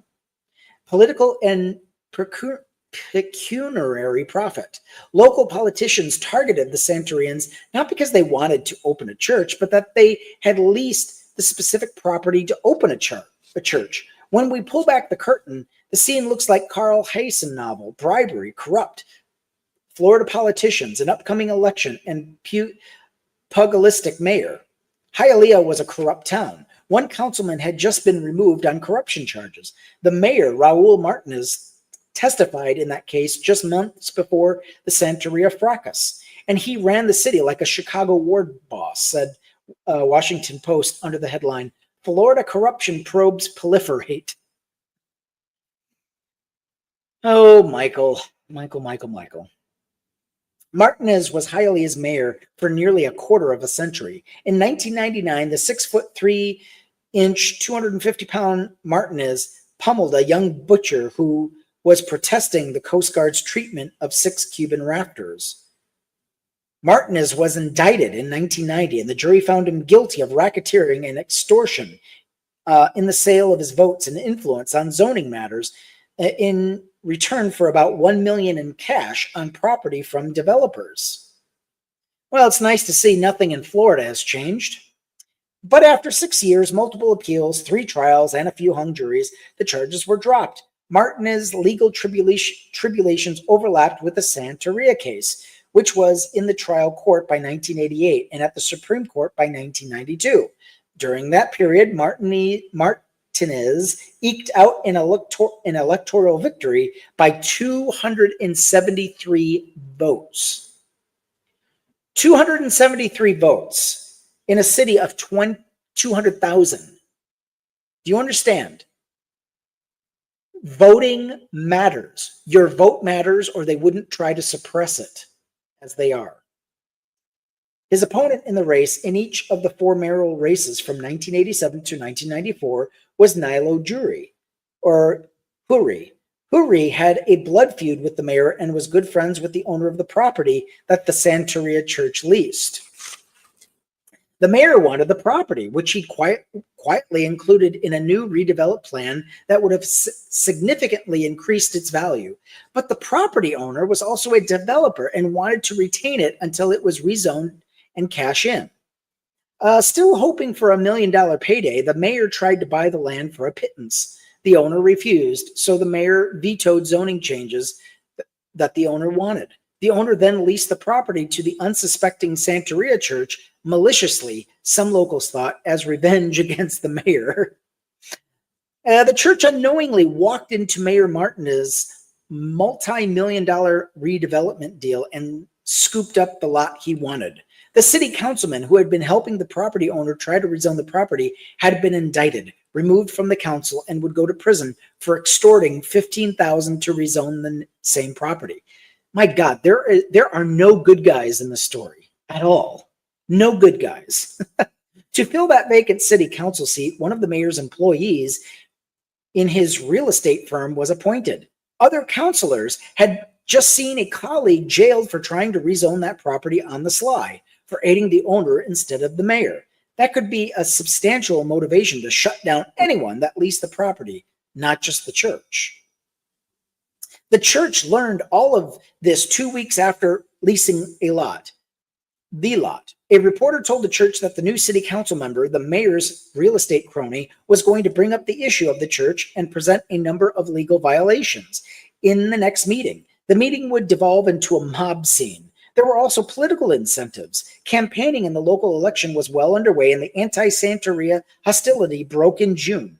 Voters would hit the polls in early November. Later that summer, Mayor Martinez claimed that the move to open the church is politically motivated, is calculated to embarrass him in the upcoming re-election, which the church denied.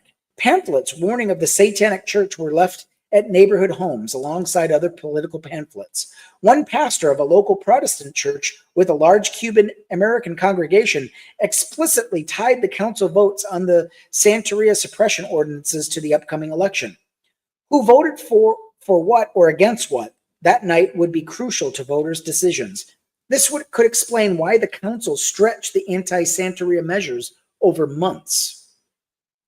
The week before the election, an incumbent city councilman running for re-election listed introducing an ordinance that outlaws animal sacrifice in the city's first